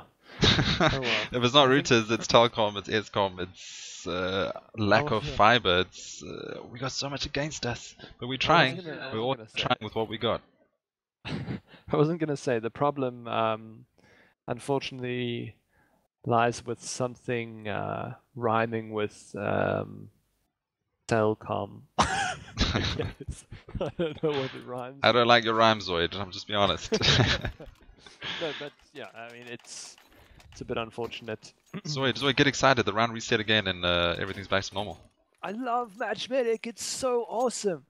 And Match Medic does it again and again and again. Well, easy, Semper. Let's just let's get back into this.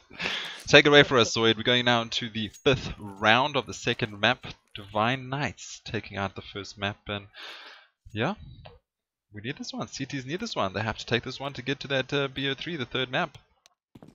Going into this round, Owmo, as I said, is holding the AWP, and the rest of his team backing him up with 5-7. So they're all going together towards the mid area, going to see if they can get this early pick, it seems. Owmo actually chilling back there with the AWP behind the rest of his team, and they're going in here. DarkLegacy takes down Fields Wickedman, but Cannon and Demonix getting some kills there. So that was quite a good play. 5-7s and an AWP. 5-7s and an AWP and a dream, and they're doing it. And they've recovered themselves another AWP. They've got another AK. So suddenly we have 2 AWPs, an AK and a 5-7 versus 3 AKs, and this is definitely doable for the CTs. Omnius could bring this back, but bombs all are going down towards B. We do not have a player on B side. They're going to get a free site over here, and that should not have happened. They should have rotated one down to B quickly just to get some information and just delay the bomb a little bit. But a free site, put the bomb down. Why not? Take advantage. Owmo couldn't quite see over the smoke there, and as a consequence doesn't manage to get any kills. So the terrorists now, they just have to play this after plant intelligently, and Kronic takes down Owmo and Derp takes down Demonix. So it's all on Cannon now as Kronic takes down Hades as well. So this, wow, I mean there's 4 players for the CTs, but again it is a very hard site to take, as you said earlier, and Cannon saving the AWP now going towards T-spawn. Save that AWP again and just see what the economy looks like. Maybe 5-7s up or full buy. I'm assuming there's a full buy coming through now. Let's look at the scoreboard. Scores are all fairly even though, ZOID. We got topping out at 5 and 4 on each side, and at the bottom KW with 2 and on Omnius Owmo with 3. I mean it's all fairly even. 3-2. That's what you expect. There's no one really getting carried away. It's team are doing their job. Both teams buying up into this round. We've got an AWP on KW and an AWP on Owmo. So the counter-terrorists, I like this sort of aggressive mid-push. Owmo almost gets that shot there, an early kill. But DarkLegacy hitting his shots, takes down Demonix. And that's the problem with playing aggressive A mid. Yeah, we got a T here pushing down through Kronic, getting Wicked down the stairs. Wicked was trying to fall back. He didn't expect him to push down there, but he does. Kronic spots another player. Kronic with a beautiful headshot onto Owmo. The nade plumes, the smoke goes through. Kronic's got it lined up. He takes the head off Owmo, and that is Owmo sitting down for the round. Nice shot, Adrian. First name basis is hey. Bomb going down here onto A site. Two kind of terrorists alive, Hades and Cannon. And Hades, I mean, he's looking like he's going to save this. Cannon is looking around the fountain area, trying to get some guns off the terrorists, but I don't think they can. I mean, they definitely can't get to the bomb in time. They do have defuse kits, but it's too far gone at this point. That's a pretty picture, ZOID. That's a pretty picture there by Cannon. Unfortunately, the round was not so pretty. And that round is going to go to Divine Knights, and that is going to be 3-3. And they brought it back. First 3 rounds went straight up to the CTs. Makes sense, understandable, you win that pistol. And now the T's have brought it straight back, and we're looking at an even game score here. And money is dwindling. Money is dwindling on the CT side. They'll be fine for this round, I'm assuming. But after this, things are going to get dangerous if they lose this one. Yeah, the counter-terrorists have bought up again this round, and they're all, as you say, quite low with the money. And the terrorists are sort of in the driving seat now, economy-wise. They have all the money in the world. And the bomb going towards, it seems like the lows area. Kronic's carrying that bomb. Yeah, bomb's just floating around the lowers area right now, just sitting on Kronic. He's the guardian of the bomb at the moment. They're just waiting for someone to push. They're playing this very passively. You've brought it up 3-3. You know they're struggling with money. They might try hero plays. Wait for one of them to overextend. Wait for the push. And then shut them down and run as a team together. That is the standard meta for T-side players. And looks like CTs are pulling back to A site and putting more presence onto B. I like that they're not playing too aggressive this round. Because they, as you said, they don't have very much money. And they really need this favorable engagement at first. And making the T's choose a site and actually push. Kronic is going towards the B site with the bomb. Fudges that nade a little bit, unfortunately, but they do have 3 CTs here on the B side. Yeah, a little bit is a bit generous there, ZOID, and T's are definitely making a way towards the B site, but bomb is moving off now. Where's Kronic going with that bomb? Are they moving their way back to A? I think they've got awareness that CTs are stacking onto B side, which is correct. And Kronic needs to get this shot. Kronic misses the first couple shots. It's alright though. The full T train is moving in here. If they get this player down, they can get an easy bomb plant and hold the site down. Kronic just taking some strays and just not getting it through there. The counter-terrorists are doing great this round. Owmo takes KW, and now it's all on DarkLegacy after Demonix takes down Kronic. They did manage to get the 2 terrorists there on the B site, and now they shut down the A site there, the rest of the counter-terrorists. So that's what they needed.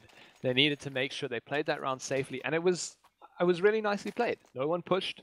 They had a stack on the B site. They took down those first 2 players, and then successfully defended the A rotate. Yeah, 4-3. 4-3. CT's getting around on the board, and that's what they needed. They needed that round. If they lost that round, economy would dwindle, and it would be a bad situation for them. And they can start climbing now. They can have a bit of a buffer, and just put those utilities down and hold off the sats here. I'm hoping we're going to see a B smokes and a proper full B push here, but it looks like everyone's playing very passive. They're just waiting to see who would overextend themselves and try to get that kill. DarkLegacy though gets wicked, always overextending in the lowers area. He might need to start just pulling back. It's becoming a bit predictable, ZOID. Yeah, the slow play from both teams, especially that last round, but feels Wicked looks a little bit too far low as Owmo takes down Kronic, and now it's a 4-on-4. The bomb is still towards the B side. Hades gets 1 on Derp, and Bullock trades onto Hades. And now it's a 3-on-3. Cannon holding that B site quite strongly with Demonix, and now they have both. They're all 3 CTs towards B. Excuse me, Owmo actually rotating back towards the CT side. Yep, KW has the bomb now with the AWP. They're going to do a boost and just see what they can see from here. And is he going to be able to get a shot off? No, we just can't see into toxic area. That would have worked out well for them. But it's 2 versus 2 on this B site as we still have a play on CT. And bomb needs to get down. 28 seconds on the clock. It's either now or never. They need to push and take it, and it just looks like T's are going to fall back and save these weapons. I mean, I'm okay with that play. Save the weapons now while you can before it's too late. Although KW pushing around the long area, he only has 14 seconds. I don't think he'll make it to site, but he might try for this pick here. So the CTs, yeah, they can start building up their money here. They have 3 players alive, which is surely enough with Owmo on that AWP. So they save a lot of rifles there, and they'll be set going into the next round. The scoreline is 5-3, with the counter-terrorists winning the last 2 rounds. So they're looking all right, and the terrorists, they should also be able to buy some here. Bullock does have some more money. He might be able to drop an AK and pick up an AK himself, while KW and DarkLegacy both have rifles already saved from the previous round. Yeah, for sure. And we've got another pause here. These technical issues just getting in the way of the gameplay, just shutting down the stride these players are busy working up. And that mental game, it's very important. You don't think about it, you go, oh, it's pause, everyone can chill. But once you're in that zone and you're hitting those headshots, especially the CTs now where they're shutting down round after round, this is not good for them having this slowdown. I mean, obviously every person depends on the person, but I think they would prefer just to keep going and keep frustrating the T side. So this might be a blessing for the Ts. Definitely breaks up the momentum that sides are having, and normally that would come in the form of a tactical pause, and you don't have as many tactical pauses as there have been technical pauses in this game. I think these teams are definitely friendly, so they don't have any limit on the number of technical pauses. So, but yes, it does break up the momentum. It changes up the dynamic of the game, because as you said, the CTs, they start hitting their shots, they get 2 rounds, and now they have to wait again. The terrorists, on the other hand, lose 2 rounds, and now they can chill, they can think, they can talk about their strategy. Yeah, I mean, we haven't really seen much in terms of set strats, have we, ZOID? I mean, from what I've seen, maybe I'm just missing a couple of things, but we haven't really seen set smokes going out, and maybe Divine just don't have those set plays on Overpass. Maybe this is not their map, but I would like to see a slow round. Get the mollies in the right positions, get the smokes down. Just make sure you're executing those strats. That's what these games are all about. These ladder matches and friendlies.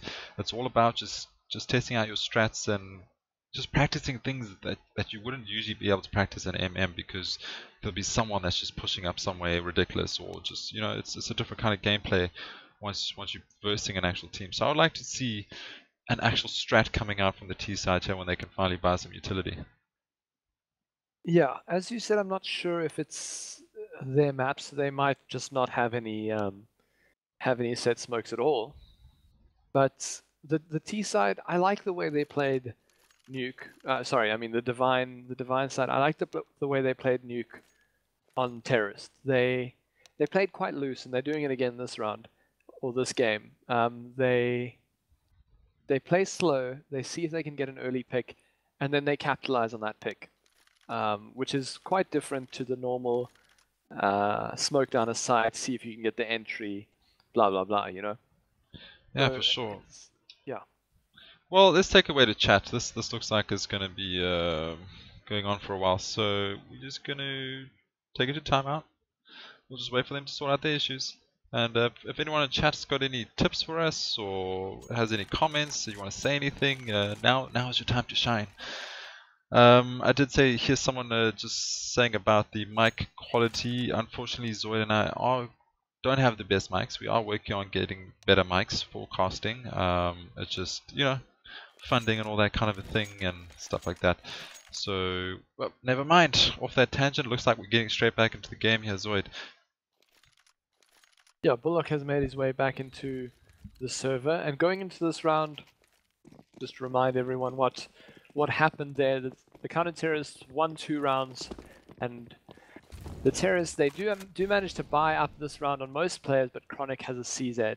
So 2 AWPs on the CTs, Hades and Owmo playing a double AWP setup on Overpass. The terrorists going to this round playing quite slow. All Kronic needs to do is give that CZ to DarkLegacy, and he'll find a lineup. He will find a lineup, I believe.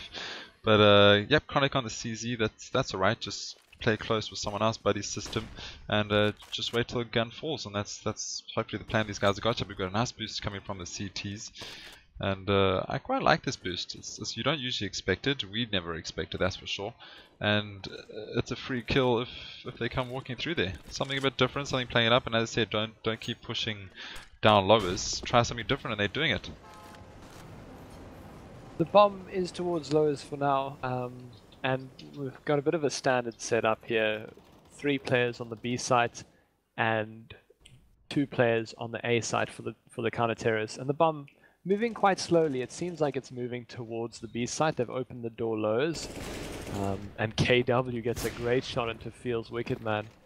And now they seem to be pushing the B site quite fast. Kronic out already. He's trying to get the bomb down, but he goes down to Hades. Sorry, Kronic going down to Cannon. Hades getting DarkLegacy, and that's not what they needed to happen as they pushed the B site. They got the first pick onto B side. Bullock, they're just getting a nice headshot on the cannon. But they got that first pick and they didn't check Toxic. They just ran and put the bomb down, and Demonix is shutting them down. KW goes down. He had that warp. And Demonix getting a second, getting a third, and that's Derp and Bullock gone down. KW, Derp, Bullock all down to Demonix. Insane play. And that's what happens when you don't check sight. You know there's going to be someone hiding Toxic or orders. You have to push and check it. Don't just push, put the bomb down, and then everyone just chills back. Oh, we got bomb. No. You got to check sight. Yeah, and you can see the consequence of not checking sight there, not checking the that dark area. And this round they have pistols for the T side, and they're going to push quite fast towards A here. And Owmo might get caught. He does go down to KW, but Demonix gets 1, gets 2, gets 3. Can he get the 4th though? He doesn't. He goes down to DarkLegacy, but that's great work from Demonix. He's done everything he's needed to do, and now DarkLegacy has the bomb and an AWP, and Derp with a deagle. He is going to be able to pick up this M4, so they might be able to do something with this round. Yeah, Demonix, that's 3k last round, 3k this round kills, and that is insane gameplay by him, and that was much needed for his team. He's just shutting down those rushes. And DarkLegacy, he's going to throw the bomb away. He doesn't want it. He wants to go pick with this AWP. They're still believing this. 2 versus 3. Smoke goes down by the CTs though, and this just blocks off a bit of sight. So he doesn't know where the players are, but he's scoping it out. He's feeling confident. He's got that AWP, and now he knows someone's behind the mid box, and he's just falling back. I don't know if I would take this one ZOID. I mean, it's definitely an option, but surely there's a save coming in after this. They just came off a save. So they have 35 seconds here. They could go for this because they've lost the last 3 rounds. So as a consequence of losing those last 3 rounds, they have some loss bonus, and all of them are above 2,000. So they'll be able to buy the following round anyway. It really depends how much they have to save here. In Derp's case, he only has an M4, which is worth 3,100. So if they're going to get more by losing, he should kill himself. But they're not. They're only going to get 2,400 this round. So he does make the right choice in saving that, and DarkLegacy, of course, saving that AWP. Yeah, Demonix, just looking at the scoreboard here, he's on to 10, but he got 6 kills the last 2 rounds. So he's only recently just come alive, and now he's suddenly top fragging. But all the kills are very close still. There's no extreme carries, so it's definitely team on team here. It's not like there's any players letting anyone down. But I want to see more from KW. The last match we saw, he was hitting insane shots, and I wonder if KrAzYyy not being here is just throwing him off his game. Yeah, so is Derp the new man on the lineup in place of KrAzYyy? Yeah, it looks like that. Yeah, so that might be a little bit of team dynamics being a bit different, but as we talk about him, Derp gets Demonix and Field's Wicked Man. So the 3 and 4 as Kronic went down early in the round, and Derp getting another one to Owmo. That's 3 kills for him in this round. And the terrorists seem to have the A site pretty well, but Hades is the last man there, and he's going to have to fend this off, while the bomb actually rotates back towards B. I like this. Take all the T's, take the bomb, just go straight at B, plant it, and you got a certain win there. B is very difficult to retake. So I like that play, and they know they got the advantage. There's two CTs alive, and this is a very difficult map to get T rounds in. But Cannon with the flank, they did not expect him to be over there, but the bomb is down, 3 versus 2. And the more rounds they can get as T's, the better. This is tough to get T rounds, so if they're going to start racking them up, if it gets 4, 5, 6, they're looking good. Yeah, the counter-terrorists make the right choice here to save. Hades has an M4 and Cannon has an AWP, so as you said, B's really hard to retake. They have 3 players alive, so it's best to just save there for the counter-terrorists. Going into the following round, the CTs are going to be able to buy up, as well as the terrorists, obviously, because they are winning this round. And we'll put the scoreline up to 7-4 in favor of Omnius.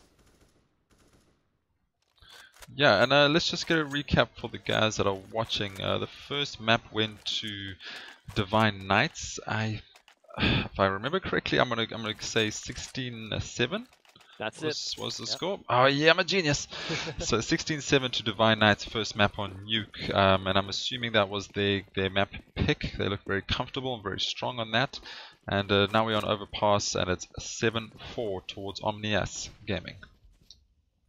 Omnius pushing 2 players up the A long area, and they do have terrorists here in the playground, so they might catch someone here. Feels Wicked Man just looks away at the wrong time, but he does manage to finish that frag onto Bullock, and that's an early advantage for them. Yeah, but KW missed a shot and he allowed them to get Bullock, but Derp here with the refrag onto Cannon. So Kronic goes down, Cannon gets the refrag, and KW missing his shots all day long today, it seems. Derp with the second one. Derp is on fire. He's really been opening up these sites and these pushes. He just gets in there, he pushes, and he hits his shots. He's playing very, very well. As you know, to go up against KrAzYyy's track record, that's quite something impressive. But he's doing it, and DarkLegacy takes down Wicked. Owmo's playing this A site with the AWP, so maybe he'll be able to get one here. He's going to have to try because there are only 2 CTs left, and he gets smoked out. So he does see the barrel of one of the terrorists around the Optimus area, but he doesn't get the shot in the end. And now it's a retake from the CTs. They are going to try for this one.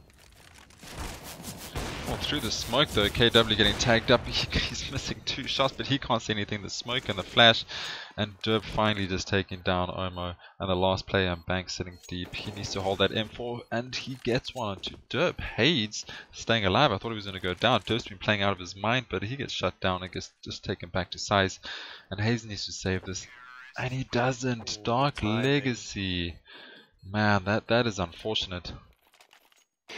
The terrorists picking up another round, making it their 5th there. And I hate to say it, we're going into another pause. So more momentum being broken up. But now it's the terrorists who don't really want this pause because they've got 2 rounds. They're starting to make headway, and the counter-terrorists can't really afford to buy up this round. So they're going to stay on pistols. The terrorists really want to just gun it through and get these next rounds. But it seems like someone has dropped. Yeah, South African CSGO, more pauses than frags. I mean, this is like the 5th one. Yeah. Oh well. That's alright, that's alright. I mean, if people have net issues, there's nothing worse than playing with net issues. And especially when a team is starting to make a comeback 7-5, if they're starting to have net issues and they're going to drop again, you might as well pause. But is there a limit on how many pauses there are? I don't think so. I think on this friendly match, I'm not sure what server they're playing on. It might be Billosoft. But yeah, it's unlimited technical pauses. Someone's saying in chat, lol, coaches get bored in these situations, man. There's no love for the casters who have to keep things going. But we're going straight in now. The terrorists have a full buy here, and the counter-terrorists with nothing. As I said, they just have some pistols. KW pushing down a fast play down the ladder, just trying to get a pick on 2 lowers. But Hades peeks with the deagle and gets shot down by Kronic, and now feels Wicked. He needs to go for the reflag, but Derp is there to take him down, and Derp is going to get the next one. No, KW is going to steal it from behind. KW finally getting some shots with that AWP. Where have you been, KW? Step it up, man. We know what you can do with that AWP. Finally getting a shot, and that's nice to see from him. A great player indeed. And now the CTs. One on B site, one in lowers, and not much chance. DarkLegacy taking down Demonix, and now here comes the call bomb, pushing its way towards A, and Cannon saving the AK. Poor KW, man. He played so well last week. I think maybe he's just taking a rest, just letting the rest of his team do some work for once. Yeah, I mean, true. He did do great team with KrAzYyy, but they were the team last time. Their frags outweighed everyone else's, and right now it's all even, which is what you want as a team. You want even frags, that's fine. But I just seeing him missing shots that I know he can get, and we're not going to hop on it much more. I mean, it is what it is. Everyone has these games. We know he's an insane player. So let's just keep watching Derp. I'm quite enjoying that myself. He's hitting insane really shots, very smooth. Also, we have a double AWP set up here from the terrorists, which is slightly unorthodox, but they can make it work. We've seen DVN do this before, getting 2 AWPs on the terrorist side, and they seem to do quite well normally. Owmo, the only man with an AWP on the CT side, and again, the terrorists rarely spread out. They're looking for that early pick from someone pushing. Yeah, Bullock is actually, in fact, the team's second AWPer. I think once upon a time he was the main AWPer. So it's nice to see him back on that AWP. We know he can use it well on Demonix here. He's coming up to a play and he gets a shot into DarkLegacy. DarkLegacy didn't even look. He assumed it was free open, and that was a nice shot by Demonix and opening up the game to 5-4 towards the CTs. They have another terrorist here in the form of KW on long, but as I say, that Hades gets Kronic on the B side, and again they have 3 CTs on this B side, and they're doing really well to hold that every round so far. Normally these terrorist rounds are coming from the scrappy plays where they get picks all over the place. The B hold has been quite strong so far, but now the terrorists going towards the B side here. Derp, can he get one? He gets Fields Wicked, and Cannon gets Bullock there. So it's all on Derp as KW goes down to Cannon. Cannon getting 2 kills this round, playing around the pillar area there, and Derp eventually goes down to Demonix. So a good round there from the CTs. Yeah, very clean CT round there, CT hold, and if you can push them off B, that's the thing. B to retake is really difficult, but to hold B and get onto B is just as difficult. So they did a great job there, just holding it off. And I was a little bit worried with Cannon onto the AWP down monsters, but he finally pulled it together and managed getting 3k there, if I'm correct. And looks like there's a full AK buys here, well, 4 AKs and an AWP. So after this, there might be a. Well, this is it. This is an now or never. This is the last round. So last round of the half Bullock opening onto Demonix.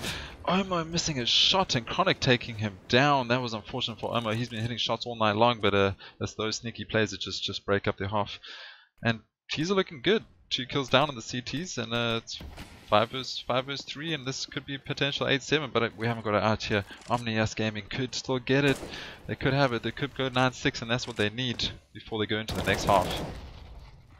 Cannon getting one there onto DarkLegacy, and he's going to have to do what he can on this A side as everyone's been smoked off here. Cannon gets another one just over the top of the smoke there onto Kronic, and wow, another one. Cannon playing great around this Optimus area, and Bullock does take down Fields Wicked Man and D Cannon, so it's all on Hades here, and the bomb is down. We saw Hades hold his position earlier, get a kill, but he has AWP in his hands now, and bombs down, time's ticking away, 2 versus 1. Hayes on 48, Bullock on 31, Derp's 100. He just needs to sit and hide. He doesn't even need to play it. It's planted for him, and Bullock is going to get the shot onto Hayes. Gets taken down. Unfortunately, he missed the no scope, and that goes 8-7. That's all you need is a T side and Overpass. Yeah, I think both teams are probably happy with what they've done. But of course, it would be nice to get a few more rounds on the CT side for Omnius there, but they managed 8, which is good enough. They win the half there. And going into this pistol round, we're going to have to see what they can do here. We've seen a fairly standard pistol round so far, pretty much a 5-man armor on both teams.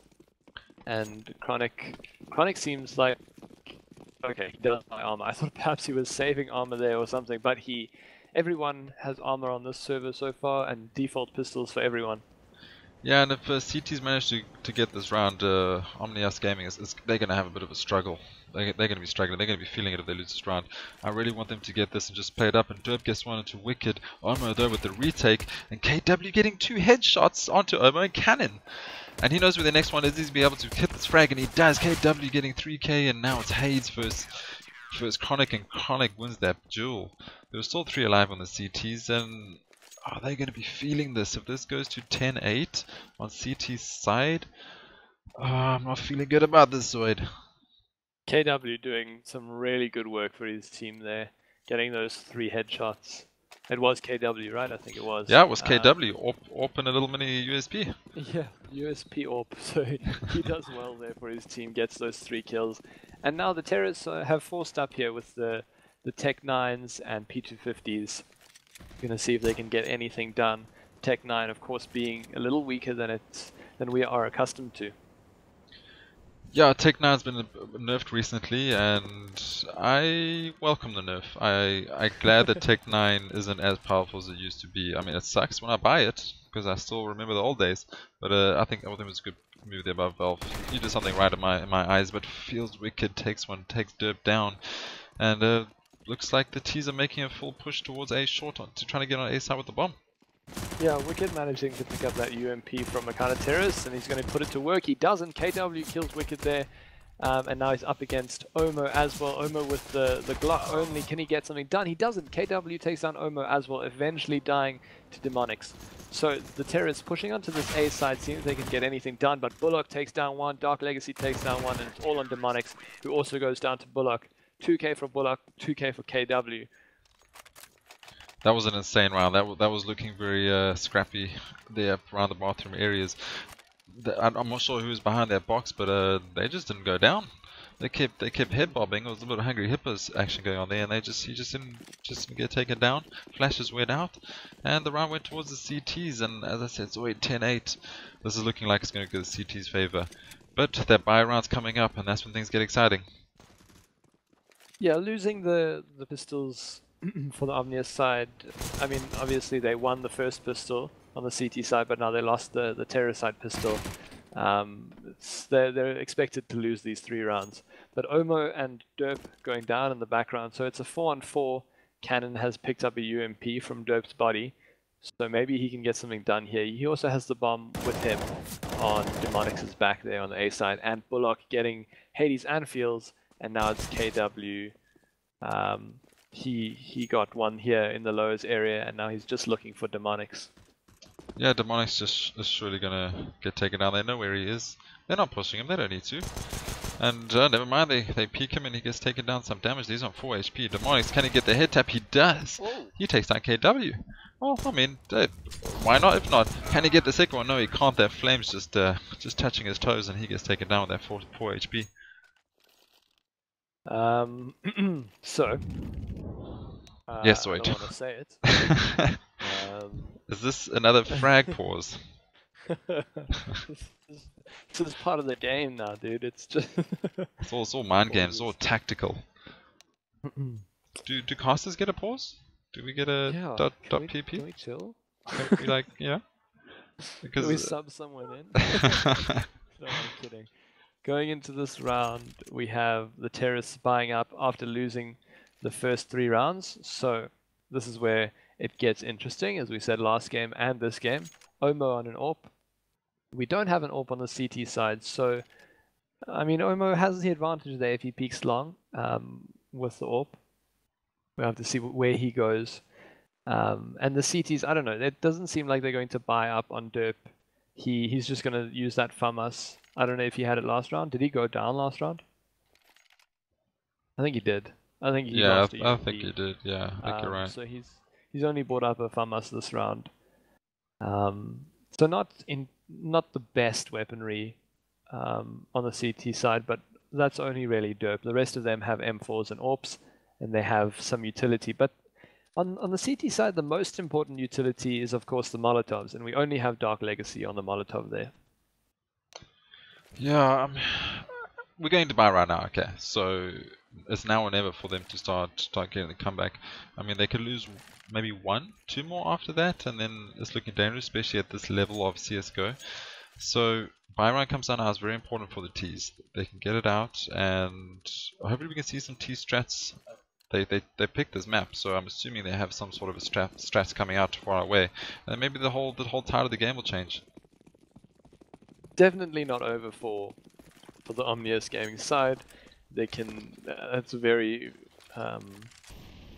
fairly even scoreline, 8-10 here. But KW's pushed up quite far with the AWP, so he could get a pick here, or he could get picked, as there are 3 terrorists very close to him. Yeah, KW just he's feeling brave with that AWP just pushing all the way up there. But if a man can do it, he can do it. I mean, he's insane with that AWP when he's hitting shots. And I just want to see him. He's holding the angle now. He's pushed back down to A site, and it looks like Wicked's got his first kill on the board. Well, not first kill on the board, first kill of this round onto Kronic. Nice headshot, and Demonix just trying to push up onto this A short area. It looks like Phil Wicked's getting tagged there through the wood. He doesn't know. He thinks he's at the bottom. Meanwhile, it's from Heaven's side, and Demonix now he's pushed through. We got yeah, they've got lows. They've got A short, and it looks like A long shortly. But KW, sorry, KW is going to be looking here along with that AWP, and let's see if you can get a pick off here and just change this game around or change this map around. The terrorists do seem to be going towards the A site, which is a bit strange. I don't know if they know KW has the AWP here, but they do have the manpower. So if they lose one to KW, that's fine as long as he gets refragged shortly after that. Cannon's pushing the long area. We're going to see the battle here between him and KW, and KW he takes down Cannon, and now Owmo looking for the refrag. He has an AWP of his own, but it's actually Wicked who takes down KW, and Derp playing now feels Wicked and also takes down Hades. So Derp doing great work there, gets 2 with the FAMAS, and others. It's just Owmo. They did get the bomb down. Owmo gets 1. Owmo on 3 HP. Yeah, Owmo on 3 HP, bombs down, they know where he is, and he gets shot. Bullock pushes behind the flames and just starts praying. Owmo looked like he was about to just turn around and run, and I don't blame him, but Bullock, he was aware to that fact, and he just pushed those flames and shot him down. And those flames they're pretty tough to see through, depending on what side of them you are on. So, I mean, I didn't even see Bullock push there, I just saw the bullets coming through, and that was great play by him. So if the terrorists lose this one, they're on max last bonus. So they've gone up and bought full AKs. It is 8-11 for the CTs. So the terrorists are going to have to do something different here because they've lost 4 rounds. The only 4 rounds of this half they've lost. So they're going to have to try something different. Yeah, but the Kronic getting a shot into Owmo, and Hades just taking a refrag there. So it's 4 on 4. Kronic's been doing great pushing early game and finding frags. He's really been outdoing himself this evening, and that's what you want every now and then. Just a sneaky push of the CTs and just get them off their guard, and that's what happened. 4 on 4. 4 on 4 still favors the T's, unfortunately, though, because T's can still push it once and the CTs now need to split themselves. But this is an interesting round so far. Yeah, I do like that. You know, when you have the advantage in terms of rounds, and you push someone and just, you know, try and win more. Just, you know, rustle the T's and get those early kills. So now the bomb is towards the A area in the hands of Demonix. So this might be an A play eventually, but Hades and Wicked playing around the B site, and it looks actually like a fake. They've thrown a smoke towards the A, and they're going back towards B, and this has done what it needed to do. We've got Derp and KW, who are both towards the A side, but KW is smoked out here in the Heaven area, and Wicked taking down 2 there. Wicked doing great work for his team, and now it seems like they're going to get the bomb down on B side. Yeah, 2 CTs left to recover this round. We do have an AWP and an M4 on them. Looks like the boost is coming in. This is going to get interesting. Oh, is this going to work? They're not going to check it. They're hiding. He gets 1. KW gets 1 into Cannon. Cannon's trying to find a place to hide, but he can't find it. And now the last 2 players, 1 at Monster, 1 at Short. Do they have utility? No utility on them, but they do have defuse kits. They could perhaps find utility lying down on the body somewhere, but they know where the players. Derp gets 1. They surely know. KW misses a shot, and that's what I'm saying. KW's missing his shots tonight, and it's unfortunate. He could have, if he made that shot, he could have defused the bomb, and that could have been their round. But KW, he's definitely struggling tonight. I'm not sure what's happening with this man, but this is not the same KW we saw from the previous match. Yeah, unfortunately for him, the terrorist getting that shot there. Derp did manage to kill someone down in Monster, so it was 2 on 1 for a short period, and then Derp just not managing to get the bomb there 1 on 1, as is to be expected. And now a full save from the counter terrorist. This is a bit weird after they've won 4 rounds. Classic CSGO meta. That's all I have to say. You win a couple rounds and then you lose 1 and suddenly all your money's gone. It's like someone just comes in and steals out their pockets. But yeah, it looks like a full save, which is fine. 11-9 saved up is going to be 11-10 towards CTs, and you can buy up again and then start recovering. And that USP on KW, that was 3 dinks. 2 on the first man takes him down, and then he gets a dink on the next man, but it's just not enough. Just not enough. KW making headshots with the USP and not orbs tonight. Yeah, KW doing, what did he get? A 3k in the pistol round. So he's showing he can hit heads with the USP. Maybe just not feeling the orb tonight. Bullock gets one with the USP on the field wicked. And wow, the counter terrorists actually doing really well here for what they had. DarkLegacy gets another one and another one. DarkLegacy wins that round. What? DarkLegacy? With the USP. Okay, well, that's why they saved ZOID. Is this a strat? Is this the first strat we've seen? Like USPs, man. Headshot after headshot after headshot. But those last 2 by DarkLegacy, that was something special. That was just mental. Yeah, I'm shocked. I don't even know what to say. The terrorists now on a full save. They have been reset as they one round, and the CTs have now got another one. But Kronic getting Owmo. Kronic gets taken down by Fields Wicked, and Wicked has an M4 in his hands now, so he can do some work with this. But the rest of his team only have pistols. Hey, well, we've seen the pistols work, right? But I don't think we're gonna see that again. Oh man, like, can I get shots like that one day? I don't know, that was insane. When you grow up, man, when you get old. Well, I'm a big CSGO player. Looks like the T's are moving bomb towards B site at the moment, which is not a bad idea. There's 2 on site, but Bullock gets one down into Hades, and Kronic and DarkLegacy double team Wicked, and that is the round. Demonix gets taken down by KW with the UMP, and they're just getting shut down. 13-9. They needed that one round. It's all coming down to these 1 rounds that are just turning the game on its head. It's really unlucky for the terrorists there to lose that round after they win one, because they lose all their last bonus, which means effectively they just lose more. You know, they've lost 4 rounds. They won 1 round, and then they lose 2 more. And going into this round, they don't have very much. They have 3 Tech 9s, a Galil, and an AK. Versus fully kitted up CTs, 4 M4s, 1 AWP, and a whole lot of Molotovs and grenades.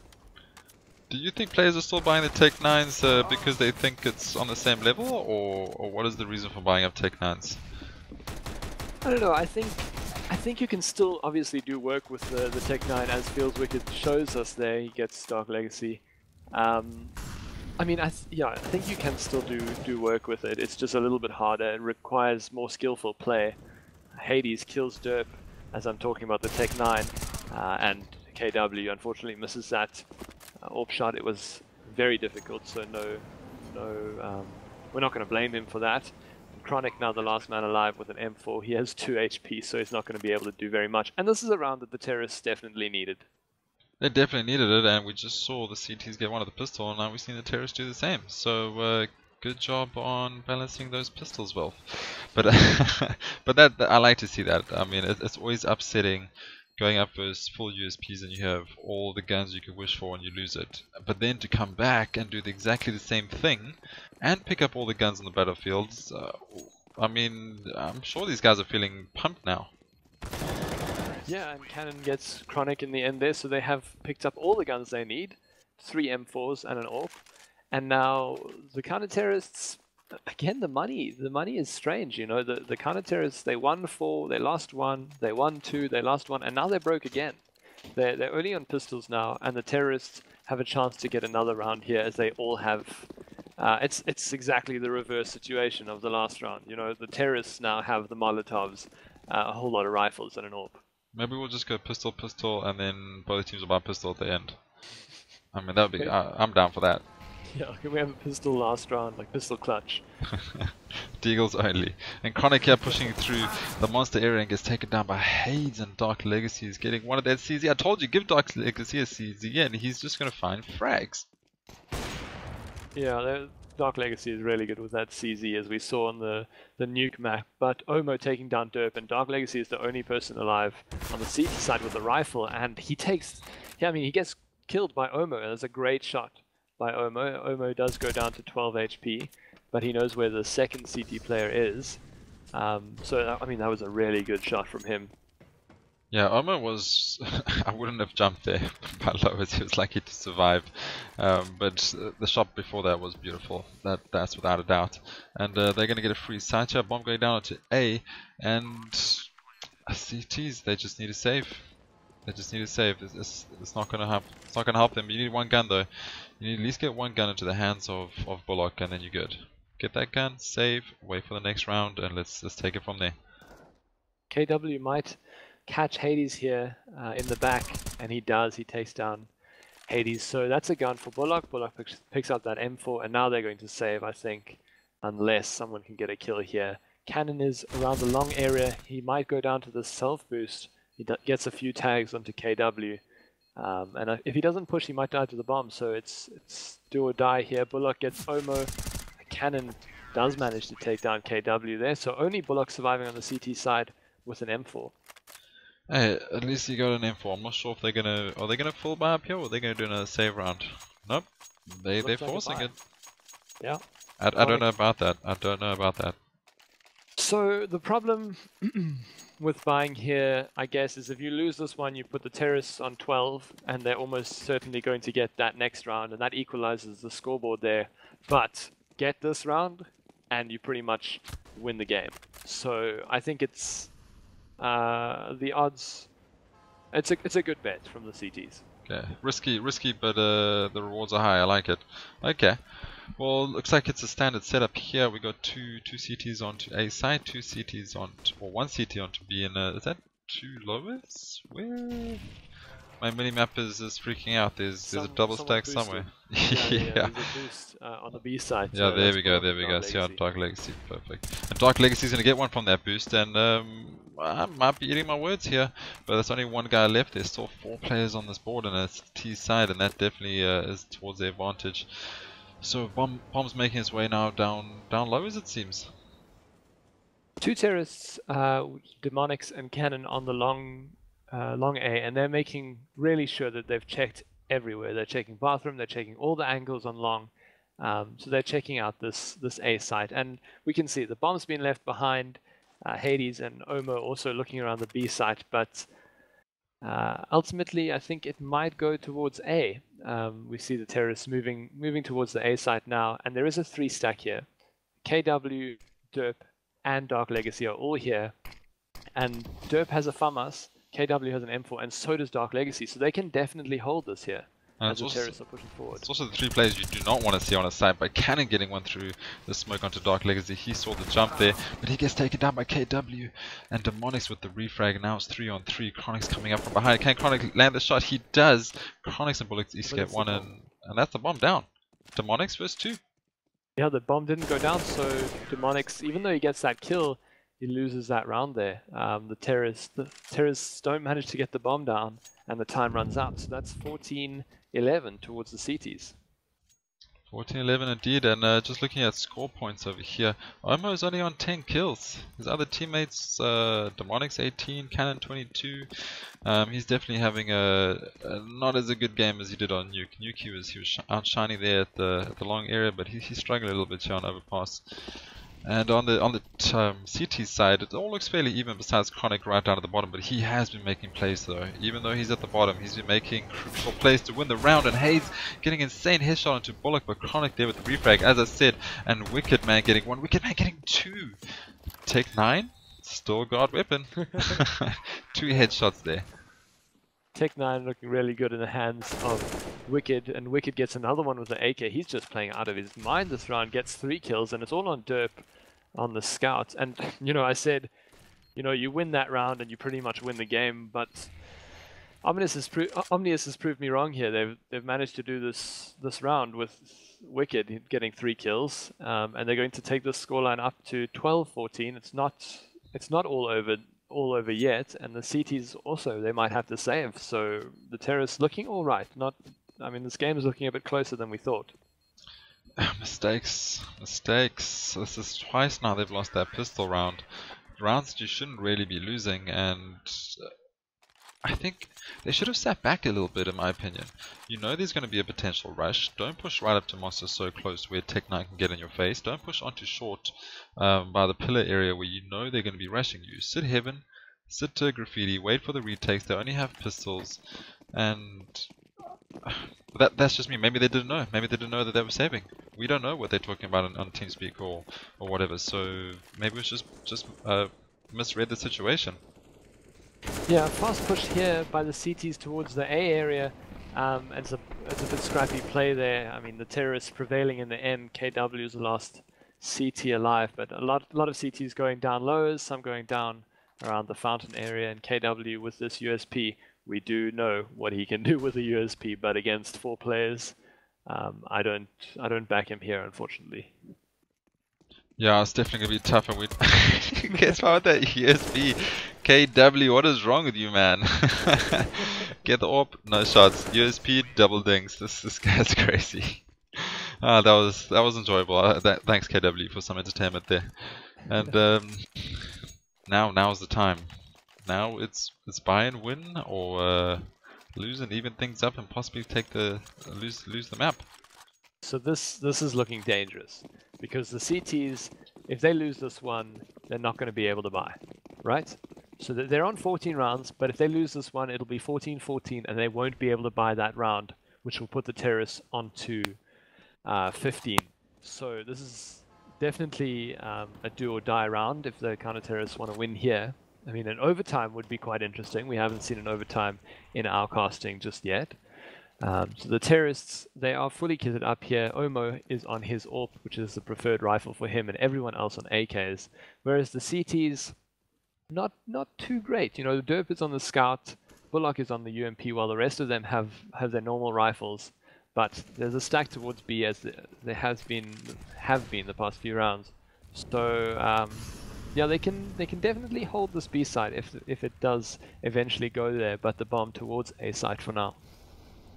Yeah, and I think the T's know that they don't have the best buy, so don't overextend. Wait for someone to push and you get that pick. But the CTs are holding fast there. They're just being pillars on their sides. They're not moving. They know it's do or die, and they just need to hold the site. They need to just keep it close, hold it. Don't get overwhelmed by the push, and they just shut this down. They need this round if they have any chance of bringing this back, because they could lose this because this. But Bullock gets one or two wicked, and that's a gun in his hands if he chooses to pick it up. But everyone else is towards A. Bomb is coming through now. DarkLegacy gets one, and all the players on towards A site. Ooh, Cannon's down to 1 HP. And he's the last man alive after that flurry of frags. Bullock and Kronic versus Cannon, and Cannon is going to have to work really hard here with 1 HP to get this round. And he does need this round, otherwise it puts the CTs up to 15. He's going to put this flash down, but he has 5 seconds. What can he do? Kronic takes him down as he tries to go for the bomb. And that's 15 rounds towards the counter-terrorists. And that's just the sort of game it's been. You know, it's been very back and forth the second half. Every now and then, it seems like it's going in one direction, in one team's direction, and then the other team chimes back in and they get some kills. But yeah, it's 15-13 now to the CTs. A full buy from both teams except for KW. KW is only on that Deagle, but the rest of his team does have weapons. KW drops the Eagle, gets a USP, GG, game over. That's what I'm saying. That's what I'm saying. You heard it here first.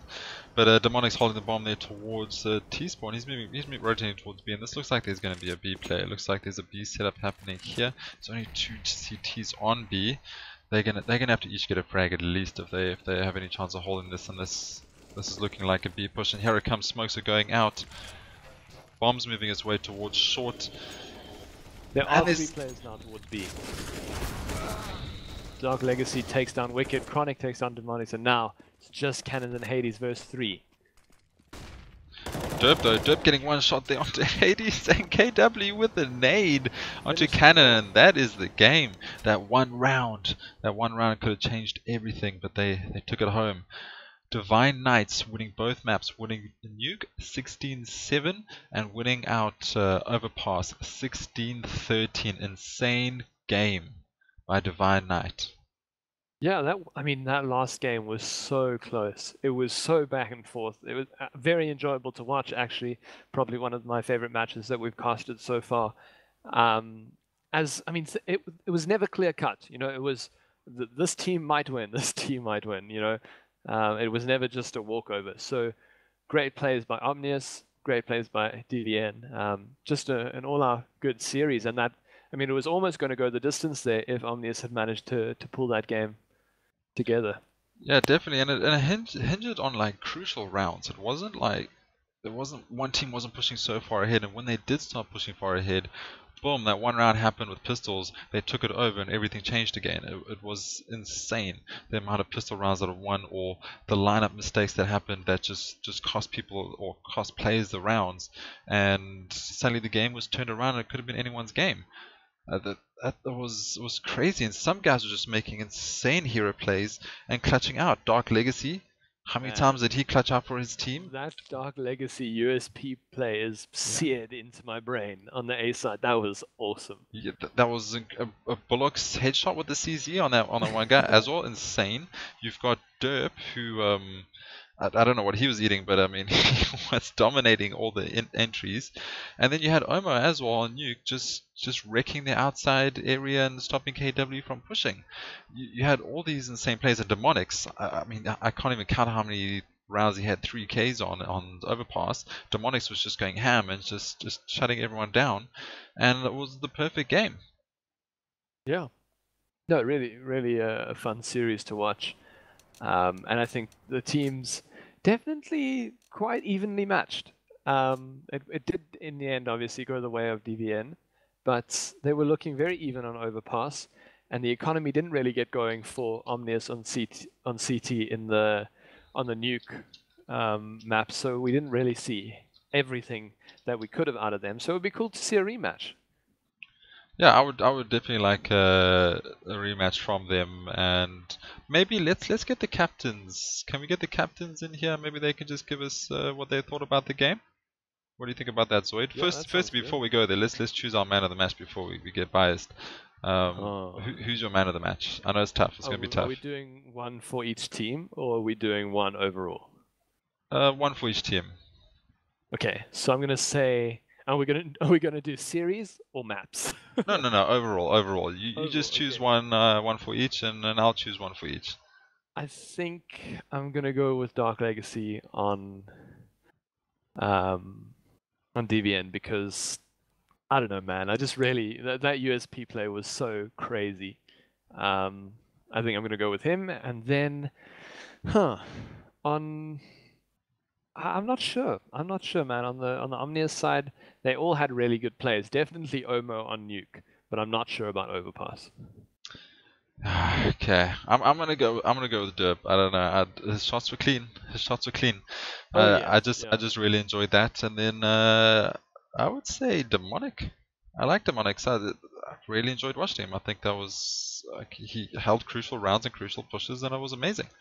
But so that is the man of the match from ZOID and myself. We're going to take it down to the winning leader of Divine Nice to give us some thoughts on the gameplay before we shut down the stream. Can we have Kronic or Bullock coming to chat to us? Yeah, let's get them in here. That'd be cool. Do you want to poke them on TS or something? Yeah, I've messaged them. It should come through. Sweet.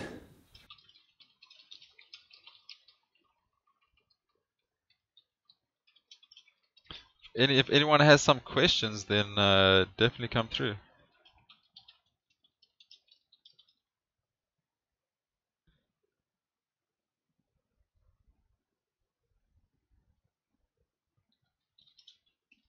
User joined your channel. Hey, Mr. Kronic and Bullock from Divine Knights winning tonight's matchup. What do you guys say about the game? Where do you buy your hacks? How much does it cost? You know, just give us some info here. Free hack, damn, Pirate Bay, hey, all the way, okay? Don't have the money for the, premium hacks, boys. Yeah, for sure. Well, yeah, just tell us about the game. No kidding. Sorry, just repeat that. Yeah, what did you guys feel about the game? How are you feeling? I know Bullock spoke to me beforehand and said that I must take it easy on you guys because you're struggling. I told him I won't, and I was right. So how did the team feel? What went down? Okay, well, basically just before we started playing the game, we were all like, okay, listen guys, this is a team that we have to beat. I mean, we have our ex-player in there. You know, we just felt that this is the team that we have to beat, and it kind of hyped up the team as well.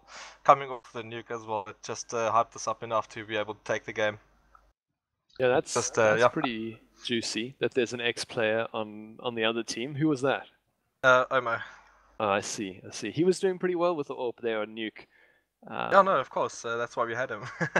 Was he throwing KW off a bit? Was KW worried that he might lose a spot if he doesn't get in there? I'm just saying, because KW, you guys throw him AWPs and he misses a couple of shots, but he buys a USP and just hitting all the headshots. What is that about? He's just a bit inconsistent at the moment, but I mean, I'm sure you guys have seen in the past that he can be quite a crazy little AWPer.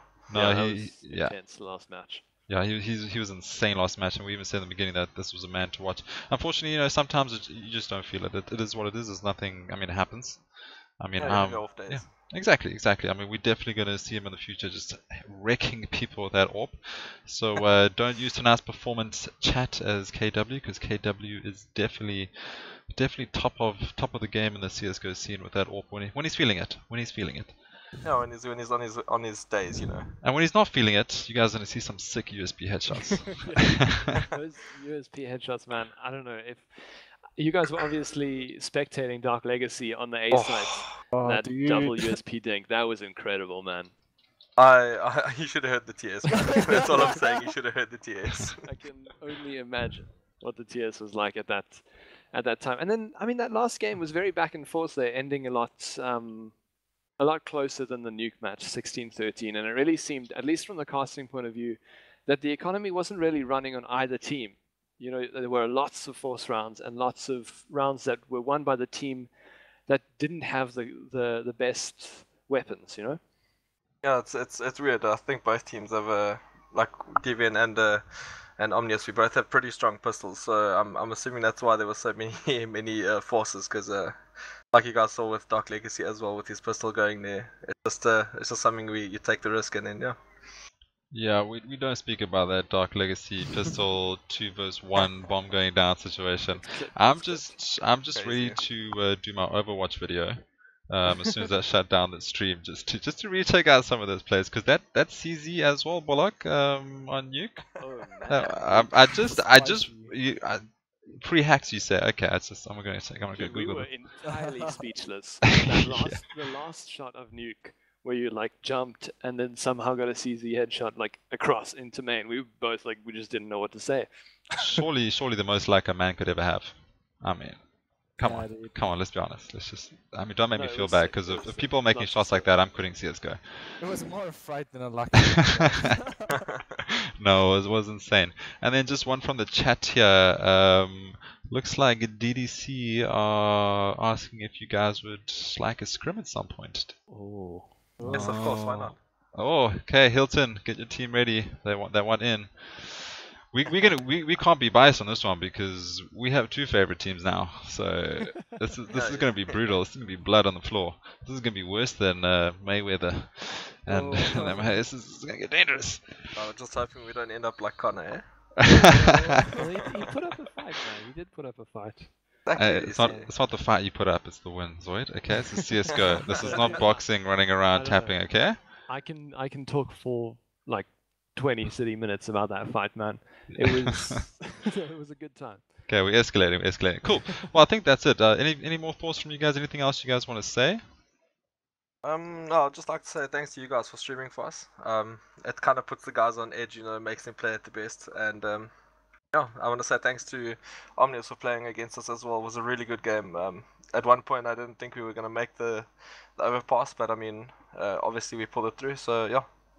We were clinching. No, that was really good games. Congratulations again to you guys. Just let Derp know that he's my man of the match, and let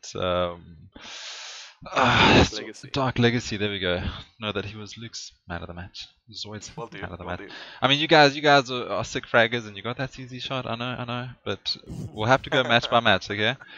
So that was it. That was 2 maps. Nuke went 16-7 towards Divine Knights, and then we played Overpass after that, which went 16-13. Very close. A lot of bad clinch, but they brought it out at the end of that. And Divine Knights taking it 2-0. Congratulations, guys, and thanks again for allowing us to stream for you. And that is going to be the stream done. If you guys have any other comments for us to improve the stream, obviously we can't change our voices and stuff like that, but like we'll work on getting some new mics. We are going to change the overlays on the streams, try bring to make this a bit more interesting for people. But yeah, thanks for the support. Give us any tips, and we'll catch you guys at the next one. Maybe Divine versus DDC. Maybe we'll see if we can put it into works. Thanks so much, guys. Cheers.